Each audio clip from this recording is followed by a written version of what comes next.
নমস্কার, আপনাদের সামনে নিয়ে এসেছি টুন টেলসের বিষাক্ত সাক্ষাতের অন্তিম পর্ব।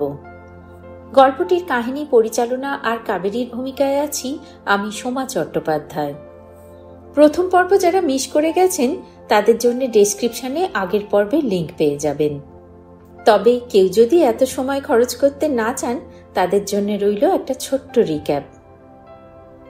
লক্ষ্মী পুজোর আগের দিন কাবেরীর বাড়িতে একজন মধ্যবয়স্ক ভদ্রলোক এসে মারা যান। ময়নাতদন্তের পর জানা যায় ওনার মৃত্যুর কারণ হল বিষক্রিয়া। কাবেরী আর গোপাল তদন্ত করে জানতে পারে ভদ্রলোকের নাম সৌমাল্য মুখার্জি। সুইট হারভেস্ট বলে একটা কোম্পানির উনি মালিক। তদন্তের খাতিরে ওনার সেক্রেটারি লিজার বাড়ি গিয়ে কাবেরী দেখা করে। লিজা ওকে কোনো একটা গোপন কথা জানাতে চায়, কিন্তু সেটা জানার আগেই লিজাকে কেউ হত্যা করে। তার পরের অংশ জানতে হলে শুনুন বিষাক্ত সাক্ষাতের অন্তিম পর্ব। কাবেরীর মুখ দিয়ে কথা সরল না। অস্ফুটে জিজ্ঞেস করল, কখন? উনি বললেন, ভোরবেলায় কটার সময় সেটা বলতে পারবো না, কারণ ওই এলাকাটা আমাদের থানার মধ্যে পড়ে না। তবে ওই থানার ওসি সত্যেন আমার ব্যাচমেট, ওর থেকে খবরটা শুনলাম। তুমি গিয়ে খোঁজ খবর করো। ঠিক আছে। শোনো, তুমি যে ট্যাবলেটটার কেমিক্যাল অ্যানালিসিস করতে দিয়েছিলে তার রিপোর্ট এসে গেছে। ও, এটা দেখতে ডাইজিনের মতন হলেও এর ভিতরে সম্পূর্ণ অন্য জিনিস ছিল। কি ছিল? স্ট্রিকনাইন, যা খেলে মানুষের 1 ঘন্টার মধ্যে মৃত্যু অনিবার্য। আচ্ছা। এমনিতেই স্ট্রিকনাইনের প্রভাব হতে একটু বেশি সময় লাগে, তারপর আবার এর বাইরের কোটিংটা সাধারণ ট্যাবলেটের তুলনায় অনেক বেশি পুরু বানিয়েছিল। সেই জন্যই বোধহয় এটার প্রতিক্রিয়া হতে একটু সময় লেগেছিল। আর কিছুক্ষণ এটা ওটা কথা বলে কাবেরী ফোন রেখে দিল। গোপাল পেপার পড়তে পড়তে কাবেরীকে দেখছিল। ফোন রাখার পর জিজ্ঞেস করলো, কি হলো রে, এমন ভেবড়ে গেলি কেন? কাবেরী ওকে সব বলল। শুনে ও বলল, কাল তাহলে ও মার্ডার করার জন্যই আবার গিয়েছিল? কি জানি, হয়তো তাই। আমাদের দেখিয়ে দেখিয়ে কিরকম গাড়িতে স্টার্ট দিয়ে চলে যাওয়ার ভান করলো। আজ তুই কখন বেরোবি রে? সকালে বেরোবো না, একেবারে দুপুর 2টোর সময় সেমিনার অ্যাটেন্ড করতে যাব। তাহলে আমাকে এখন একটু নিয়ে চল তো। কোথায় যাবি? আগে ওদের সোসাইটিতে যাব, তারপর পুলিশ স্টেশনে। যেখানে যাবে আগে ব্রেকফাস্ট করবে বাবু, তারপর যাবে। কি বানিয়েছো? কালই তো বললে পাওভাজি খাবে। চটপট নিয়ে এসো তো, বেশ চপচপে মাখনে ভাজা পাও আর ঝাল ঝাল ভাজি, কবজি ডুবিয়ে খাই। 9:30টার সময় ওরা ব্রেকফাস্ট সেরে নিয়ে বেরিয়ে পড়ল। অপূর্ব অ্যাপার্টমেন্টের সামনে এসে দেখলো জায়গাটা পুলিশে ভরে গেছে। একজন কনস্টেবলকে গিয়ে জিজ্ঞেস করলো, ঘটনাটা কখন হয়েছে? কনস্টেবলটি ভ্রু কুঁচকে বলল, আপনি কি রিপোর্টার? না, আমি প্রাইভেট ইনভেস্টিগেটর। সত্যেন স্যার আমার কথা জানেন। কথাটা বলে ও নিজের কার্ডটা দিল। সেই সময় ওনার ফোনে সত্যেন পালিতের ফোন এলো। উনি প্রয়োজনীয় কথাবার্তার পর কাবেরীর কথাও বললেন। তারপর হ্যাঁ স্যার, ঠিক আছে বলে রেখে দিলেন। কাবেরীকে বললেন, কাল রাতে হয়েছে, ঠিক কখন হয়েছে সেটা অটোপসি রিপোর্ট দেখে জানা যাবে। কাবেরী ঘুরে ঘুরে অনেকের সাথেই কথা বলল।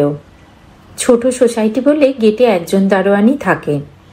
তাকে জিজ্ঞেস করে জানা গেল মাঝরাতে খুব জোরে একটা আওয়াজ পেয়ে সে একটা চক্কর দিয়ে এসেছিল, কিন্তু কোন জায়গা থেকে শব্দটা এসেছিল সেটা সে ভালো ঠাউর করতে পারেনি। সকালে বাউন্ডারি ওয়ালের পাশের গলিতে বডিটা পাওয়া গেছে। সামনে কোনো গাড়ি দাঁড়িয়ে ছিল কিনা জিজ্ঞেস করতে বলল, একটা i20 গাড়ি সন্ধ্যেবেলায় সামনে দাঁড়িয়ে ছিল, পরে সেটা লিজা ম্যাডামের পার্কিং প্লেসে ঢুকিয়ে রাখা হয়েছিল। এখনো সেটা সেখানেই আছে? না, পুলিশ নিয়ে গেছে। ও, গাড়ির চালক কোথায়? সে কখন গেছে জানি না, ঢোকার সময় এন্ট্রি করেই ঢুকেছিল। পুলিশকে তার নাম্বার দিয়েছি। কে প্রথম দেখেছে জিজ্ঞেস করে জানা গেল মিসেস ব্যানার্জি গলিতে ফুল তুলতে গিয়ে বডিটা প্রথম দেখতে পেয়েছিলেন। ব্যানার্জি পরিবার একতলার ডান দিকে থাকেন। কাবেরী ওনাদের বাড়িতে গিয়ে ওনার সঙ্গে দেখা করতে চাইল। ওনার ছেলে আর বৌমা বললেন উনি ঘুমোচ্ছেন। ওরকম দৃশ্য দেখে উনি অসুস্থ হয়ে পড়েছিলেন, তাই ডাক্তার এসে কড়া ঘুমের ওষুধ দিয়ে ঘুম পাড়িয়ে দিয়ে গেছে। কাবেরী আর গোপাল 4th ফ্লোরে উঠল। সাধারণত এরকম ছোট সোসাইটিতে লিফট থাকে না, অথবা থাকলেও তার কোয়ালিটি খুব খারাপ হয়। কিন্তু এখানের লিফটটা বেশ ভালোই। নিচে থেকে পারমিশন করিয়ে এনেছিল বলে একজন কনস্টেবল ফ্ল্যাটের দরজা খুলে ওদের ভেতরে যাবার অনুমতি দিল। কাবেরীরা ভেতরে ঢুকলো। বাইরের ঘরের সোফায় ওরা আগের দিন 3 জন যেখানে বসেছিল সেখানকার সোফা কভারটা এখনো একটু কুঁচকে রয়েছে। কেকের প্লেটগুলো দেখতে পেল না। টেবিল ক্লথে একটু ক্যান্ডেল আর 2-1 টুকরো খাবারের কণা পড়ে আছে। মেঝেতে প্রচুর কেক পড়ে আছে, আর তাতে বেশ কয়েকটা পায়ের ছাপও রয়েছে। একটা হিলোলা স্লিপারের ছাপ রয়েছে। কাবেরী আগের দিন লিজার পায়ে ওই রকম স্লিপার দেখেছিল। আর অন্য ছাপটা একটা ছেলেদের স্যান্ডেলের। কাবেরী নিচু হয়ে খুব ভালো করে পায়ের ছাপগুলো ছবি তুলে নিল। শোয়ার ঘরে গিয়ে দেখলো বিছানাটা লন্ডভন্ড করা। গোপালকে কাবেরী খুব ভালো করে চারদিকটা দেখতে বলল। গোপাল বেডরুমটা খুব ভালো করে দেখল। খাটের চারপাশে মোবাইলের টর্চ জেলেও খুঁজল, কিন্তু তেমন কিছু চোখে পড়ল না। ওরা রান্নাঘর আর তার পিছনের ব্যালকনিতে খুঁজতে গেল। রান্নাঘরের বেসিনে 2টো খাবারের প্লেট রয়েছে, তবে সেগুলো জল দিয়ে ভিজিয়ে রাখা। 2টো গ্লাস আর 3টে ছোট প্লেট ধুয়ে উপুর করে রাখা রয়েছে। ফ্রিজে এটা ওটা তরকারি, সসের বোতল, জ্যামের বোতল ইত্যাদি সাধারণ জিনিসপত্র রাখা। ডাস্টবিনের ঢাকা খুলে দেখলো ভিতরে কিছু সবজির খোসা, খাবারের লেফটওভার এইসব পড়ে রয়েছে। এদিক ওদিক দেখতে দেখতে গোপাল দেখলো ওয়াশিং মেশিনের পিছন দিকে কিছু একটা চকচক করছে। ও মেশিনটাকে সামনের দিকে একটু টেনে এনে একটা চশমা বার করে আনলো। কাঁচে কেক লেগে আছে। খুব সম্ভবত বেঁচে থাকা কেকটা দিয়ে লিজা আততায়ীর মুখে আঘাত করেছিল। তখন সে চশমা খুলতে বাধ্য হয়েই ছিল, আর তারপর ধস্তাধস্তির সময় হাত থেকে ওটা ছিটকে মেশিনের পিছন দিকে পড়ে গিয়েছিল। তাড়াহুড়োয় হয়তো সে আর ওটা খুঁজে পায়নি। কাবেরী মনে মনে ভাবল রজত কাল রাতে চশমা পরে ছিল না, তবে অফিসে মাঝে মাঝে ওকে চশমা পরতে দেখেছে। দেয়ালের উঁচুর দিকে একটা কেক মাখা হাতের ছাপ ছিল।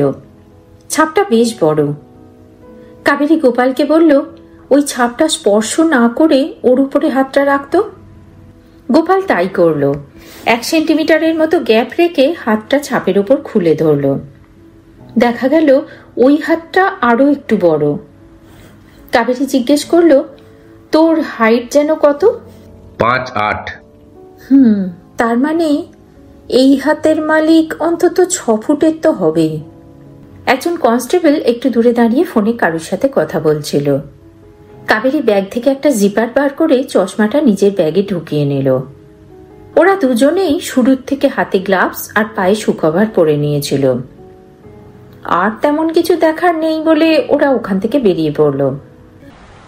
করিডোর দিয়ে যেতে যেতে দেখলো পাশের বাড়ির নোংরা জড়ো করে রাখা রয়েছে। তখনও মনে হয় সুইপার আসেনি। কয়েকটা পিজার বক্সের উপর দোকানের বিলটাও পড়ে রয়েছে। কাবেরী একটু ঝুঁকে বিলটা দেখার চেষ্টা করলো। ওদের বাড়ির অ্যাড্রেস, দোকানের অ্যাড্রেস, টাইম সবকিছু লেখা রয়েছে। কাবেরী ওটার একটা ছবি তুলে নিয়ে বাড়িটাতে বেল বাজালো। অনেকবার বেল বাজানোর পর একটা ছেলে দরজা খুলল। ছেলেটা এতই ঘুমোচ্ছিল যে চোখটা ভালো করে খুলতে পারছিল না। তার মধ্যেই কোনো রকমে জিজ্ঞাসুভাবে ওর দিকে তাকালো।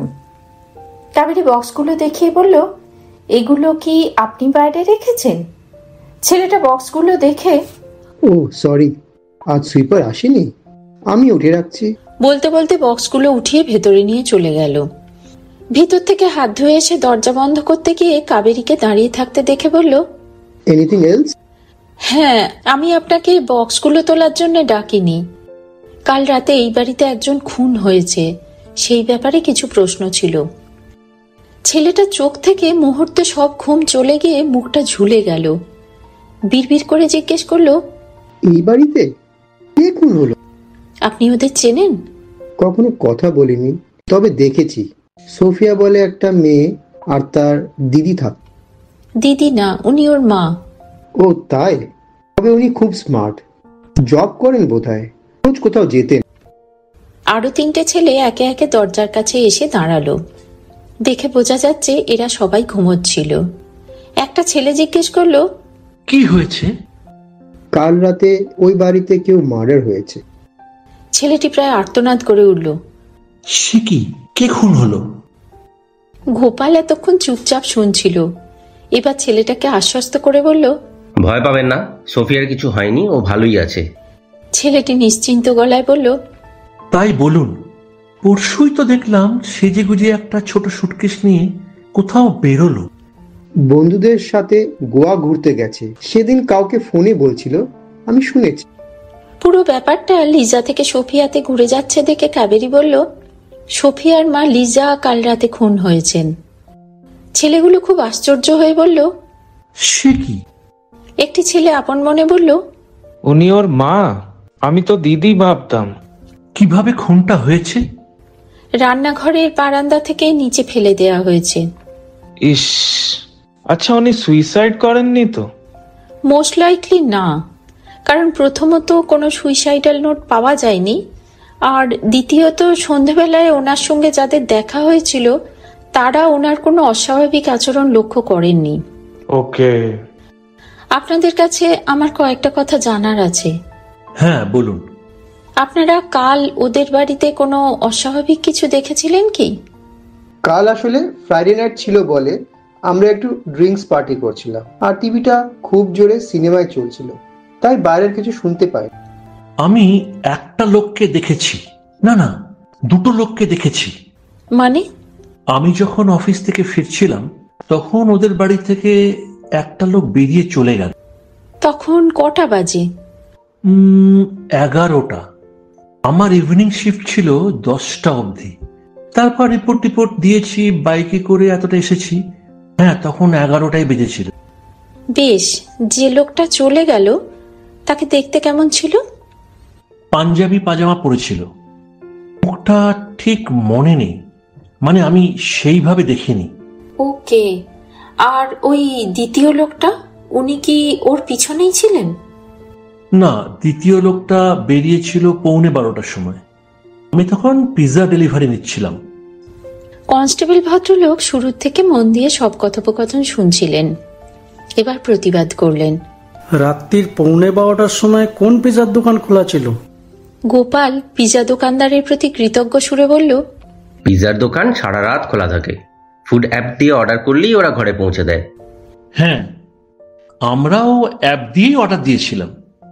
ছেলেটা ওর ব্যাগটা রেখে আমার হাতে বক্সগুলো ধরাচ্ছিল, তখনই একজন পাঞ্জাবি ভদ্রলোক গোঁফ দাঁড়িয়ে আছে, মাথায় পাগড়ি বাঁধা, বেশ লম্বা, ওদের বাড়ি থেকে সজোরে বেরিয়ে লিফটের দিকে চলে গেল।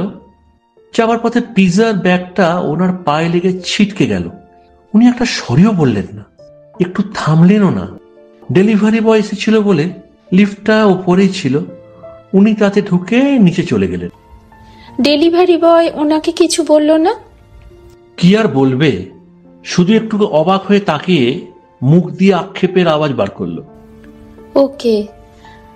আপনি তার আগে কোনো আওয়াজ পাননি? না, আসলে আমাদের খুব জোরে টিভি চলছিল। ঠিক আছে, আমরা এখন আসছি। যদি কোনো কথা মনে পড়ে প্লিজ আমাকে জানাবেন। এই আমার কার্ড। আসল কথাটাই তো জিজ্ঞেস করলি না। কি কথা? এই আচ্ছা, ওই সোফিয়া বলে মেয়েটা কোথায় পড়ে? Saint Xavier's. কোন ক্লাস? ক্লাস 10। কাবেরী এবার মধ্যস্থতা করলো। ঠিক আছে, আমরা এখন আসি। অগত্যা গোপালকেও চলে যেতে হলো। যাবার পথে কাবেরীকে রামলাল দাস সরণিতে নামিয়ে দিয়ে ও চলে গেল। কাবেরী আবার সেই গলিতে গিয়ে বাড়িগুলো দেখতে লাগলো। একটা বাড়ির সামনে দুটো ছেলে দাঁড়িয়ে গল্প করছিল। কাবেরী তাদের কাছে গিয়ে একটা কাল্পনিক নাম বলে বলল, আচ্ছা তপন মণ্ডলের বাড়িটা কোথায় বলতে পারবেন? ছেলেগুলো একটু ভেবে বলল, তপন মণ্ডল? ওই নামে এখানে কেউ থাকে বলে তো জানি না। আর নামটা বোধহয় ভুল বলেছি, ওই রকমই কি একটা যেন নাম বলেছিলেন রামলাল দাস সরণিতে গিয়ে ওনার নাম বললে যে কেউ বাড়ি দেখিয়ে দেবে। এখানে মিলন সংঘ বলে যে ক্লাবটা আছে সেখানকার সবাই নাকি ওনাকে খুব ভালোবাসে। মিলন সংঘের নাম শুনে ওদের মধ্যে উৎসাহ দেখা গেল। বলল, ওনাকে দেখতে কেমন বলুন তো? বেশ লম্বা, রোগা রোগা। উনি বোধহয় ক্লাবে মোটা টাকা চাঁদাও দেন। সুজিত কাকুর কথা বলছে না তো? কাকু শব্দটা শুনে কাবেরী আশার আলো দেখল। হ্যাঁ হ্যাঁ, সুজিতই বলেছিলেন মনে হচ্ছে। ওনার বাড়ি কোনটা? ওই কলের পাশে যে দোতলা বাড়িটা, ওর একতলায় ভাড়া থাকে, তবে বেশ কিছুদিন হলো আর দেখতে পাচ্ছি না। কাবেরী হতাশ গলায় বলল, যা, কোথায় গেছে বলতে পারবেন? না, সেটা বলতে পারবো না। ওর ওপর তলায় বাড়িওয়ালা আছেন, জিজ্ঞেস করুন, বলে দেবে। ধন্যবাদ, আমি ওনাদের থেকেই জেনে নিচ্ছি। আপনার কি ওনার সঙ্গে কিছু দরকার ছিল? হ্যাঁ, উনি আমাকে একটা বাড়ি দেখাতে নিয়ে যাবেন বলেছিলেন। আপনি বাড়ি কিনবেন? হ্যাঁ। আমার সন্ধানে একজন প্রমোটার আছে, আপনি চাইলে নাম্বার নিতে পারেন।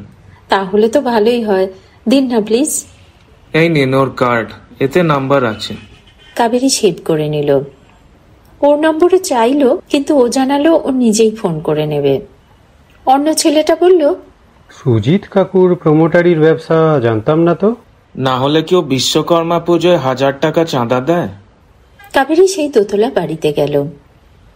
একতলায় তালা দেয়া। ও দোতলায় গিয়ে বেল বাজালো। একজন মহিলা দরজা খুললেন। কাবেরী বলল, নিচের তলায় যারা থাকেন তারা কোথায় গেছে বলতে পারবেন? ওরা তো কদিন হলো নেই। ও, মানে ভাড়া উঠে গেছেন? না না, কদিন হলো কোথাও গেছে। কোথায় গেছে আপনাকে বলে যায়নি? না, বলে যায়নি।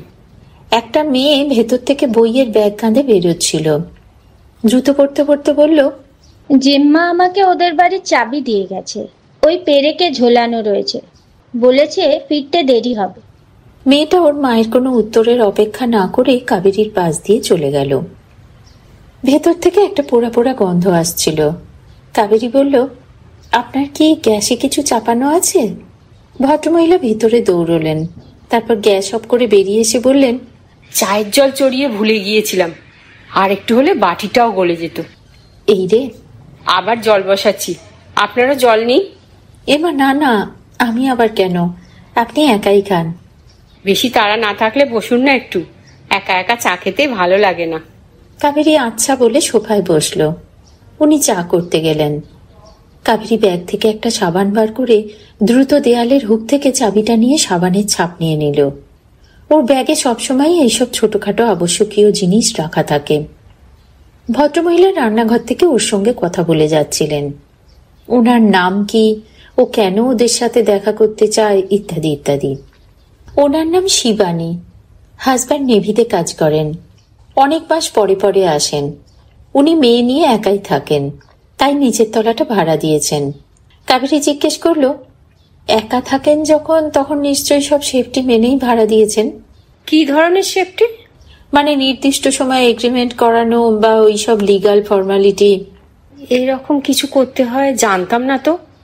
কাবেরী ওনাকে আশ্বস্ত করে বলল, না, চেনা জানা থাকলে অনেক সময় লোকে করে না। ওনারা কি আপনার চেনা ছিল? না, ওনারা চেনা ছিল না, তবে যে ওদের এনেছিল সে আমার খুবই পরিচিত মাছওয়ালা। মাছওয়ালা? হ্যাঁ, আমিরুলের থেকে আমরা অনেকদিন থেকেই মাছ নিই। ওকেই বলেছিলাম একতলাটা ভাড়া দেব, ও ওনাদের এনেছিল। ওদের কোনো পরিচয়পত্র জমা রেখেছিলেন? মানে আধার কার্ড বা ভোটার কার্ড জাতীয় কিছু? না তো, কিন্তু এরকম বলছেন কেন? মাসিমা মেসোমশাই তো খুবই ভালো মানুষ, আপনিও তো ওদের চেনেন। হ্যাঁ, চিনি ঠিকই, তবে আমি যাদের খুঁজছি তারাই যে ওনারা সেটা কনফার্ম হতে পারছি না তো, তাই জিজ্ঞেস করছিলাম। ও তাই বলুন, আমি ভাবছি এরকম কেন বলছেন। আমি ওদের বর্ণনা দিচ্ছি। মাসিমার বয়স এই 70-এর মতো হবে, চুলগুলো সব পাকা, পুরো ফ্রেমের চশমা পরেন, স্কিনটাও একটু কুঁচকে গেছে। আর মেসোমশাই, কাবেরী ওর কথা কেড়ে নিয়ে বলল, তারও সাদা চুল, দাড়ি, গোঁফ, হাই পাওয়ারের চশমা, তাই তো? হ্যাঁ, একদম তাই। এনাদেরই আপনি খুঁজছেন তো? হ্যাঁ, তবে আমি ওনার ওয়াইফকে দেখিনি। উনিও কি খুব লম্বা? না না, উনি তো পুরো উল্টো, মেরে কেটে 5 ফুটও হবেন কিনা সন্দেহ। মাসিমা তো তাই বলেন, বেটে বউ বলে তোমার মেশোর বাড়িতে মনটা কেনা। উনি বুঝি খুব বাইরে বাইরে ঘোরেন? সবসময় ঘুরে বেড়ান, রাতে কখন যে ফেরেন আমি তো জানতেই পারি না। ওনারা কতদিন এখানে আছেন? খুব বেশি দিন না, সেপ্টেম্বরের শুরুর দিকে এসেছে। তাও টানা আর থাকে কোথায়, প্রায়ই মেয়ের কাছে চলে যান। আসলে ওনার নাতি হয়েছে তো, আর নাতনিটাও খুব ছোট, তাই উনি গিয়ে ওদের দেখাশোনা করেন। ও আচ্ছা, মেয়ের বাড়ি কোথায়? বাঘা যতীনে। ঠিক আছে, আমি আসি। অন্য একদিন এসে ওনাদের সঙ্গে দেখা করব। জিনিসপত্র যখন নিয়ে যাননি তখন ফিরে তো আসবেনি। জিনিসপত্র আর কি ওদের এমন, ফার্নিচার তো সব আমাদের ছিলই। ওনারা শুধু নিজেদের জামা কাপড় নিয়ে এসেছিলেন, তাও বুড়ো বুড়ির আর কি আর এমন জামা কাপড়। ও, আপনারা ফার্নিশড ফ্ল্যাট ভাড়া দিয়েছেন?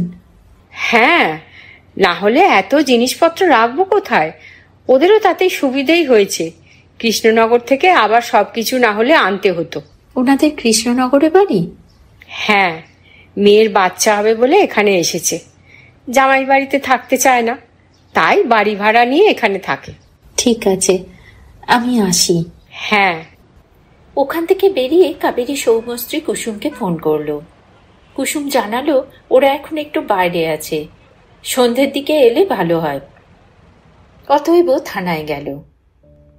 ইন্সপেক্টর সত্যেন পালিতের কাছে গিয়ে নিজের পরিচয় দিল। উনি যথেষ্টই সহযোগিতা করলেন। ওকে বসতে বলে বললেন, ওখানে দেখলেন সবকিছু? হ্যাঁ, ধন্যবাদ। আপনি বলে দেওয়ার ফলে ওনারা খুব সাহায্য করেছেন। যাক, তবে এটা তো একদমই ওপেন অ্যান্ড শার্ট কেস। কি রকম? মেয়েটির একটি প্রেমিক আছে, ওদের অফিসেই কাজ করে, সুইট হারভেস্টের ম্যানেজার রজত চৌধুরী। সেই ওই ভদ্রমহিলাকেও মেরেছে। আমরা ওনাকে অ্যারেস্টও করে নিয়ে এসেছি। কি করে বুঝলেন যে ওই মেরেছেন? ওনার গাড়িটা ওদের গ্যারেজ থেকেই পাওয়া গেছে। তাছাড়া কেকের ছুরি, ওয়াইনের বোতল, বেডরুমের দরজার হাতল, বাথরুমের ট্যাপ, আরো সর্বত্র ওনার হাতের ছাপ পাওয়া গেছে। এইভাবে মানে সব জায়গায় নিজের চিহ্ন রেখে উনি মার্ডার করলেন কেন? আরে পাকা মার্ডারার তো নয়, তাই মুছতে ভুলে গেছে। গাড়িটা তো অন্তত নিয়ে যেতেই পারতেন, সেটা না নিয়ে পায়ে হেঁটে কেন গেলেন? খুনটা করার পর খুব ভয় পেয়ে গিয়েছিল, বুঝলেন তো, সেই জন্য সব ফেলে রেখেই পালিয়ে গেছে। ও আচ্ছা, আর খুনের মোটিভটা কি? মোটিভ অত্যন্ত সহজ। ওনার ওয়াইফ ব্যাপারটা জানতে পেরে গিয়েছিলেন, তাই মেয়েটিকে মেরে দিল। ওনার ওয়াইফের সাথে কথা হয়েছে? না, এখনো হয়নি, তবে হয়ে যাবে। কাবেরী ওখান থেকে সংগ্রহ করা চশমাটা ওনাকে দিল। উনি ওটার পাওয়ার টেস্ট করে কাবেরীকে জানাবেন বললেন। চশমার ডাঁটির কাছে একটা চুলও ছিল। কাবেরী সেটা ডিএনএ টেস্ট করে রজতের সাথে মেলে কিনা দেখতে বলল। লিজার বারান্দায় যে কেক মাখা হাতের ছাপ পাওয়া গেছে সেটা ওনাকে জানিয়ে দিল। ওটা একটু ওপর দিকে ছিল বলে পুলিশ মিস করে গিয়েছিল। তারপর রজতের সঙ্গে একটু কথা বলার অনুরোধ জানালো। উনি একটু দ্বিধা করলেও পরে রাজি হয়ে গেলেন। রজত খুব ভেঙে পড়েছে, চোখগুলো লাল হয়ে রয়েছে, ঝোড়ো কাকের মতো চেহারা। কাবেরীকে দেখে ওর হাত ধরে প্রায় কেঁদে ফেলে বললেন, বিশ্বাস করুন, বিশ্বাস করুন, লিজাকে আমি খুন করিনি।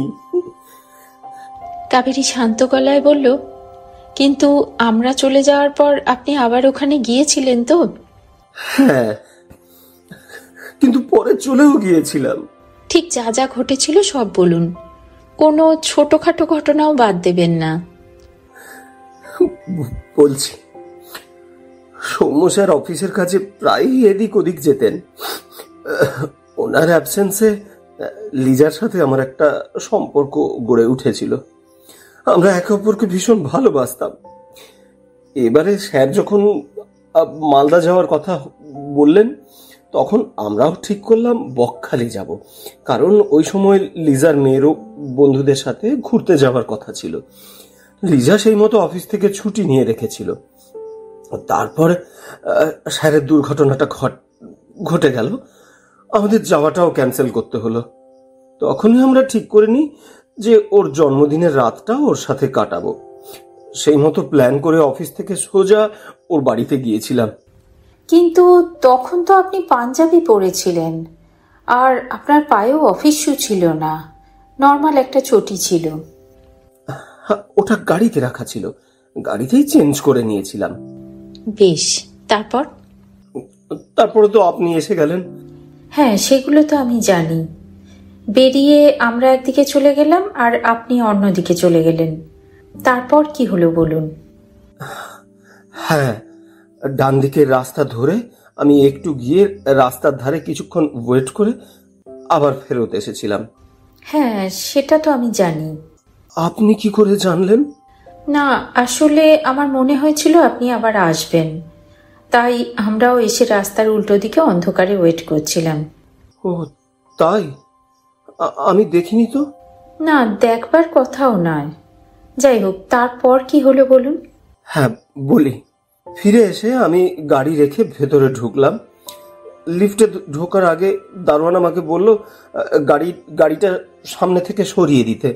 আমি গাড়িটা লিজার পার্কিং স্লটে রেখে দিলাম। ওকে, গ্যারেজে কোনো তালা ছিল না? না না, ওটা তো ওপেন পার্কিং স্লট। ওদের ফ্ল্যাটের বেসমেন্ট ফ্লোরগুলো পার্কিং এরিয়া। ও, তো কোন স্লটটা লিজার সেটা আপনি জানতেন? হ্যাঁ, আমি আগেও ওখানে কয়েকবার গাড়ি রেখেছি। বেশ, তারপর আপনি ওপরে উঠলেন, তাই তো? হ্যাঁ, লিফটে করে উপরে গেলাম, বেল বাজালাম, লিজা দরজা খুলে দিল। তারপর তো ওর সাথে সময় কাটালাম। হ্যাঁ, আর রাতে ডিনারে কি খেয়েছিলেন? লিজা ডিনার বানিয়ে রেখেছিল, পরোটা, চিকেন, এইসব। আর তার আগে ড্রিঙ্কস নিয়েছিলেন? হ্যাঁ, ও ওয়াইন খেতে ভালোবাসে বলে আমি কিনে নিয়ে গিয়েছিলাম। ওকে, তারপর? তারপর 11টা নাগাদ আমি বাড়ি ফিরে গেলাম। কেন? রাতে তো আপনার ওখানেই থাকার কথা ছিল। আগে তাই ভেবেছিলাম, কিন্তু বাড়িতে জানতে পেরে যাবে ভেবে ফিরে গিয়েছিলাম। ও, তো গাড়িটা ওখানে রেখে গেলেন কেন?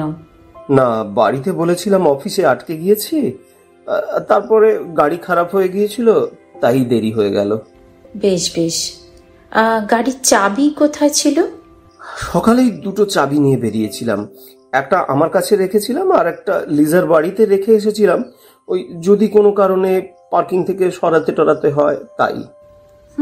সেটা তো ঠিক আছে, কিন্তু আপনার পাজামা পাঞ্জাবি দেখে বাড়ির লোক কিছু বলল না? ফেরার সময় আবার পাল্টে নিয়েছিলাম গাড়ি থেকে নিয়ে আর কি। সে কি, কেউ দেখে ফেলেনি? না, আশেপাশে কেউ ছিল না। দারোয়ানও কিছু বলেনি? বোধহয় দেখতে পায়নি, ঘুমোচ্ছিল মনে হয়। ও হ্যাঁ, তা হতে পারে। তো আপনার চটি জামাগুলো তো তবে এখনো গাড়িতেই থাকার কথা। হ্যাঁ, ওগুলো তো গাড়িতেই আছে। আচ্ছা, আপনি যখন বেরিয়েছিলেন তখন লিজা কি দরজা অবধি এসেছিল? না, ও রান্নাঘরে প্লেট নামাচ্ছিল। আসলে ওর ভীষণ ঘর পরিষ্কার করার বাতিক। ঠিক আছে, আমি দেখছি কতদূর কি করতে পারি। কাবেরী রজতের কাছ থেকে বিদায় নিয়ে ইন্সপেক্টর পালিদের কাছে গেল। উনি বললেন, কি কথা হলো? যতদূর মনে হচ্ছে খুনটা উনি করেননি। সে কি, উনি ওখানে গিয়েছিলেন, সবকিছুতে ওর হাতের ছাপ রয়েছে, আর আপনি বলছেন খুনটা উনি করেননি? উনি যদি খুনই করতেন তো সবকিছুতে নিজের হাতের ছাপ রেখে নিজের গাড়ি ওখানে রেখে দেবেন কেন? হ্যাঁ, লিজার সঙ্গে ওর একটা অবৈধ সম্পর্ক ছিল, সেটা উনি নিজেও স্বীকার করেছেন, কিন্তু খুনটা অন্য কেউ করেছে। কে করেছে? মনে হচ্ছে এই খুনটা আগের খুনের সাথে সম্পর্কিত। লিজা কিছু একটা গোপন কথা জানতো, সেটা সে আমাকে বলতেও চেয়েছিল, কিন্তু সামনে কেউ এসে গিয়েছিল বলে বলা হয়নি। দাঁড়ান, এই ভয়েস মেসেজটা আপনাকে শোনাচ্ছি। কাবেরী ওর মোবাইল খুলে লিজার মেসেজটা শোনালো। ইন্সপেক্টর মন দিয়ে শুনে বললেন, সৌমাল্য কিসের উইল বানিয়েছিলেন? ওনার পৈতৃক বাড়ির নাকি অন্য কোনো কিছুর? পৈতৃক বাড়ি আগেই ওনার ভাইপোকে দেয়া হয়ে গিয়েছিল, ওতে সৌমাল্যের কোনো অধিকারী ছিল না। উনি মনে হয় ওনার বিজনেসের উইল করেছিলেন, ওনার অবর্তমানে কে কোম্পানির মালিক হবে তার উইল। কেন, ওনার নিজের কোনো সন্তান ছিল না? হ্যাঁ, বউ ছেলে সবাই আছে। তবে তারা দাবি করছে যে সৌমাল্যের সাথে তাদের নিয়মিত যোগাযোগ ছিল এবং যথেষ্ট সুসম্পর্কও ছিল, কিন্তু ওদের বাকি আত্মীয়রা বলছেন ওদের সাথে সৌমাল্যের কোনো রকম সম্পর্কই ছিল না। এখন কে সত্যি কথা বলছে সেটা প্রমাণ সাপেক্ষ। বাপরে, কি জটিল কেস। আমি আসি আজ, পরে আবার আসব। আচ্ছা, আপনি প্লিজ একটু রজতের বাড়ির ঠিকানাটা দেবেন? ঠিক আছে। বিকেল 4টে নাগাদ কুসুমের ফোন এলো। আমরা বাড়িতেই আছি, আপনি আসতে পারেন। কাবেরী আসছি বলে বেরিয়ে গেল। বেল বাজিয়ে দাঁড়িয়ে কাবেরী চারদিকটা দেখছিল। টবের গাছগুলো একটু শুকিয়ে গেছে, মনে হচ্ছে দিন দুয়েক জল পড়েনি। লেটার বক্সের মাথায় দুটো নিউজ পেপার রাখা রয়েছে, হয়তো সোসাইটি সুইপার করিডর ঝাড়ু দেওয়ার সময় ওপরে তুলে রেখেছে। দরজা করল সৌম্যর ছেলে। ওকে সোফায় বসতে বলে এক গ্লাস জল দিল। কুসুম ভিতরের ঘর থেকে বেরিয়ে এলেন। একটা সাদামাটা শাড়ি পরে আছেন। একটু আগেই বাইরে থেকে ফিরেছেন বললেন, কিন্তু কোথাও কোনো প্রসাধনের চিহ্ন মাত্র নেই। সেদিন থানায় ওনাকে দেখেছিল, কিন্তু আজ বড়ই বিবর্ণ লাগলো। ওরা মা ছেলে অন্য সোফাতে বসল। কাবেরী নম্রভাবে জিজ্ঞেস করল, কাল সব কাজ ঠিকমতো মিটল? হ্যাঁ, 3টে নাগাদ শেষ হলো। ওনার মুড দেখে কাবেরী ঠিক কথা শুরু করে উঠতে পারছিল না। উনি একটু সামলে নিয়ে বললেন, সকালে একটু বেরোতে হয়েছিল, ডেথ সার্টিফিকেট নেওয়া আরো সব ফর্মালিটিস ছিল, আপনাকে আবার করে আসতে হলো। না না, সকালে আমি আসার আগেই আপনাকে ফোন করেছিলাম, আপনি নেই শুনে আর আসিনি, এখনই এলাম। শুনে উনি একটু আশ্বস্ত হলেন। কাবেরী এবার কাজের কথা আসার চেষ্টা করল। ও বাড়ি থেকে আপনারা কতদিন আগে চলে এসেছেন? 15 বছর। আমার ছেলের তখন 3 বছর বয়স। চলে এসেছিলেন কেন? ওখানে থাকলে টুবাই মানুষ তো হতোই না, আর আমিও পাগল হয়ে যেতাম। রাত দিন গালিগালাজ, রাতে মদ খেয়ে এসে সৌম্যর দাদা যা সব কাণ্ড কারখানা করত, সেসব আপনি কল্পনাও করতে পারবেন না। সৌম্যবাবুর সাথে আপনার কি অ্যারেঞ্জ ম্যারেজ হয়েছিল নাকি? না, লাভ ম্যারেজ। ওর মাসতুতো বোন আমার বন্ধু ছিল। আমার বাবার আপত্তি ছিল, কিন্তু আমার ওকে ভালো লেগেছিল। পরিশ্রমী, সৎ, বাবা মায়ের অমতেই বিয়ে করেছিলাম। আপনার বাপের বাড়ি কোথায়? Lake town. ওখানে যান? মাঝে মধ্যে যাই, তবে খুব বেশি যাওয়া হয় না। আপনার বাবা মা একাই থাকেন? না, দাদা বৌদি, ওদের মেয়ে সবাই থাকে। সেন্টার টেবিলের ওপরে কয়েকটা পরীক্ষার খাতা রাখা রয়েছে।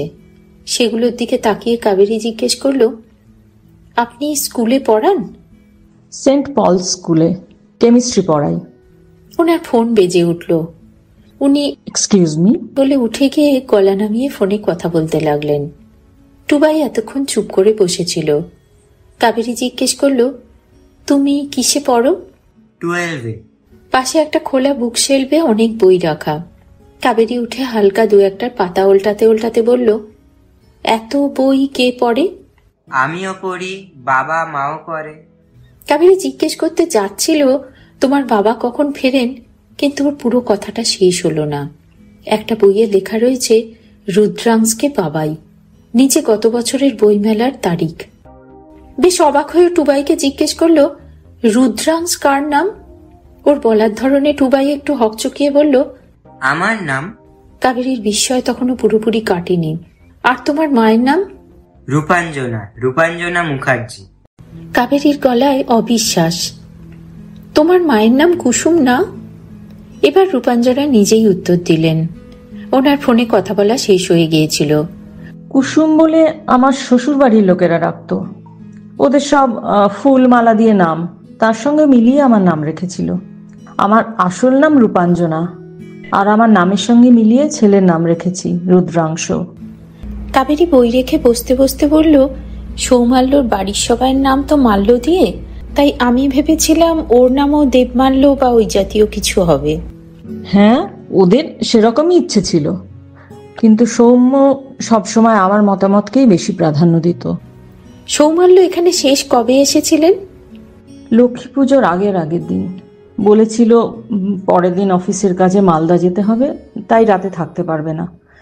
টুবাই অনেক করে বলেছিল পুজোর দিন চলে আসতে।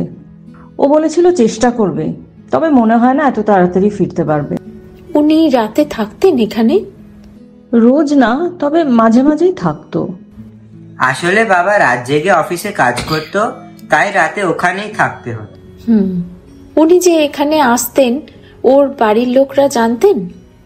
মনে হয় না, ও ভীষণ কম কথা বলতো, বাড়িতে হয়তো কিছু বলতো না। আপনারা কখনো ও বাড়িতে যেতেন না? না, ওখান থেকে বেরিয়ে আসার পর আর কখনো যায়নি। সৌম্য কখনো আমাকে যাবার ব্যাপারে ফোর্স করেনি। কিন্তু ওটা তো আপনাদের পৈতৃক বাড়ি, ওখানে আপনাদের অংশটা তো নিশ্চয়ই নেবেন।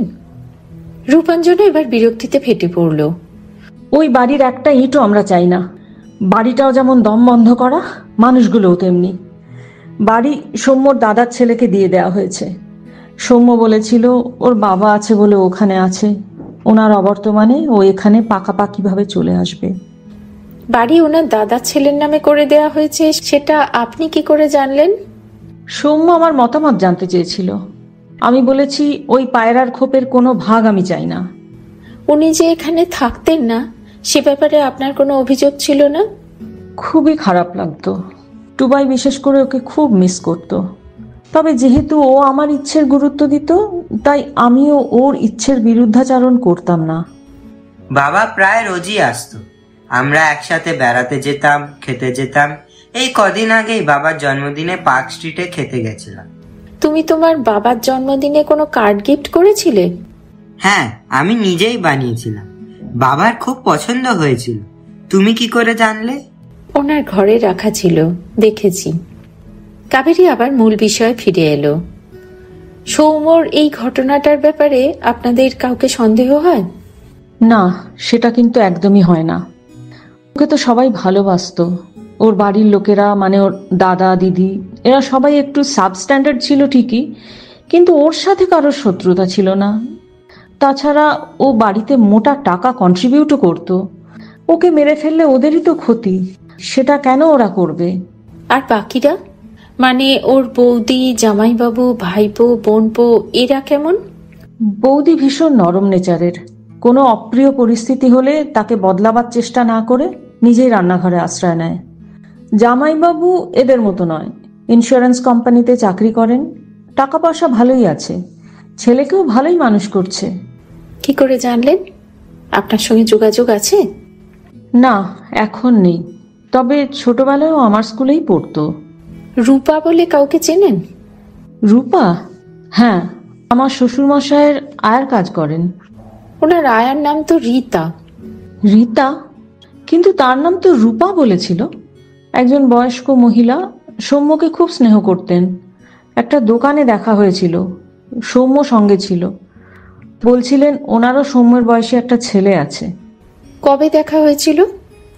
অনেক দিন আগে, বছর 2 তো হবেই, তার বেশিও হতে পারে। ও না না, তাহলে তিনি আগে ছিলেন। এখন যিনি থাকেন তার নাম রীতা। ও আচ্ছা, তা হবে। অন্য কোনো রূপাকে চিনি না। কেন, কি হয়েছে? না, তেমন কিছু না। তবে রূপা বলে একজন জার্নালিস্ট ইদানিং ওনার অফিসে খুব অ্যাজিটেশন করতেন, তাই জানতে চাইছি। অ্যাজিটেশন? কেন? সে কি কোনো এমপ্লয়ি? কাবেরী বুঝলো সৌম্য সত্যিই একটু বেশি মাত্রায় চাপা ছিলেন। কথাগুলো কিছুই বাড়িতে বলেননি। বেল বাজলো। টুবাই উঠে গিয়ে দরজা খুলল। পাশের ফ্ল্যাটের মহিলা ঘরে ঢুকলেন। এনার কাছেই কাবেরী আগের দিন রূপাঞ্জনার খবর নিয়েছিল। উনি ভীষণ দুঃখিত ভাবে বললেন, আপনার হাজবেন্ডের খবরটা শুনলাম, কি যে খারাপ লাগছে। কি হয়েছিল ওনার? কাবেরী উঠে দাঁড়িয়ে বলল, আপনারা কথা বলুন, আমি আসি, প্রয়োজন হলে আবার আসব। রূপাঞ্জনা ওকে দরজা অব্দি এগিয়ে দিয়ে এলো। ওখান থেকে বেরিয়ে কাবেরী রজতের বাড়ি গেল। একটা বাচ্চা মেয়ে দরজা খুলে দিল। কাবেরী রজতের স্ত্রীর সঙ্গে দেখা করতে চাইল। মেয়েটি একটু থেমে থেমে ভিতরে গেল। একটু পরে এসে বলল, কাকিমার মাথা ধরেছে, এখন দেখা করতে পারবে না। কাবেরী বলল, গিয়ে বলো আমি থানা থেকে আসছি। আপনি কি পুলিশ? যা বলছি সেটা গিয়ে বলো না। মেয়েটা আবার ভেতরে চলে গেল। একটু পরে একজন মহিলা বেরিয়ে এলেন। ভদ্রমহিলার চোখ মুখ দিয়ে যেন আগুন ঠিকরে বেরোচ্ছে। এসে খুব কঠিন গলায় বললেন, দেখুন, রজতের সম্বন্ধে আমার কিচ্ছু বলার নেই। ওকে নিয়ে আপনারা যা খুশি তাই করতে পারেন। আপনার বেশি সময় নেব না, শুধু 2-1টা প্রশ্ন করেই চলে যাব। উনি অন্যদিকে মুখ রেখেই বললেন, বলুন, কি জানতে চান? কাল রাতে উনি কটার সময় বাড়ি ফিরেছিলেন? রাতে ফেরেনি তো, সকালে ফিরেছে।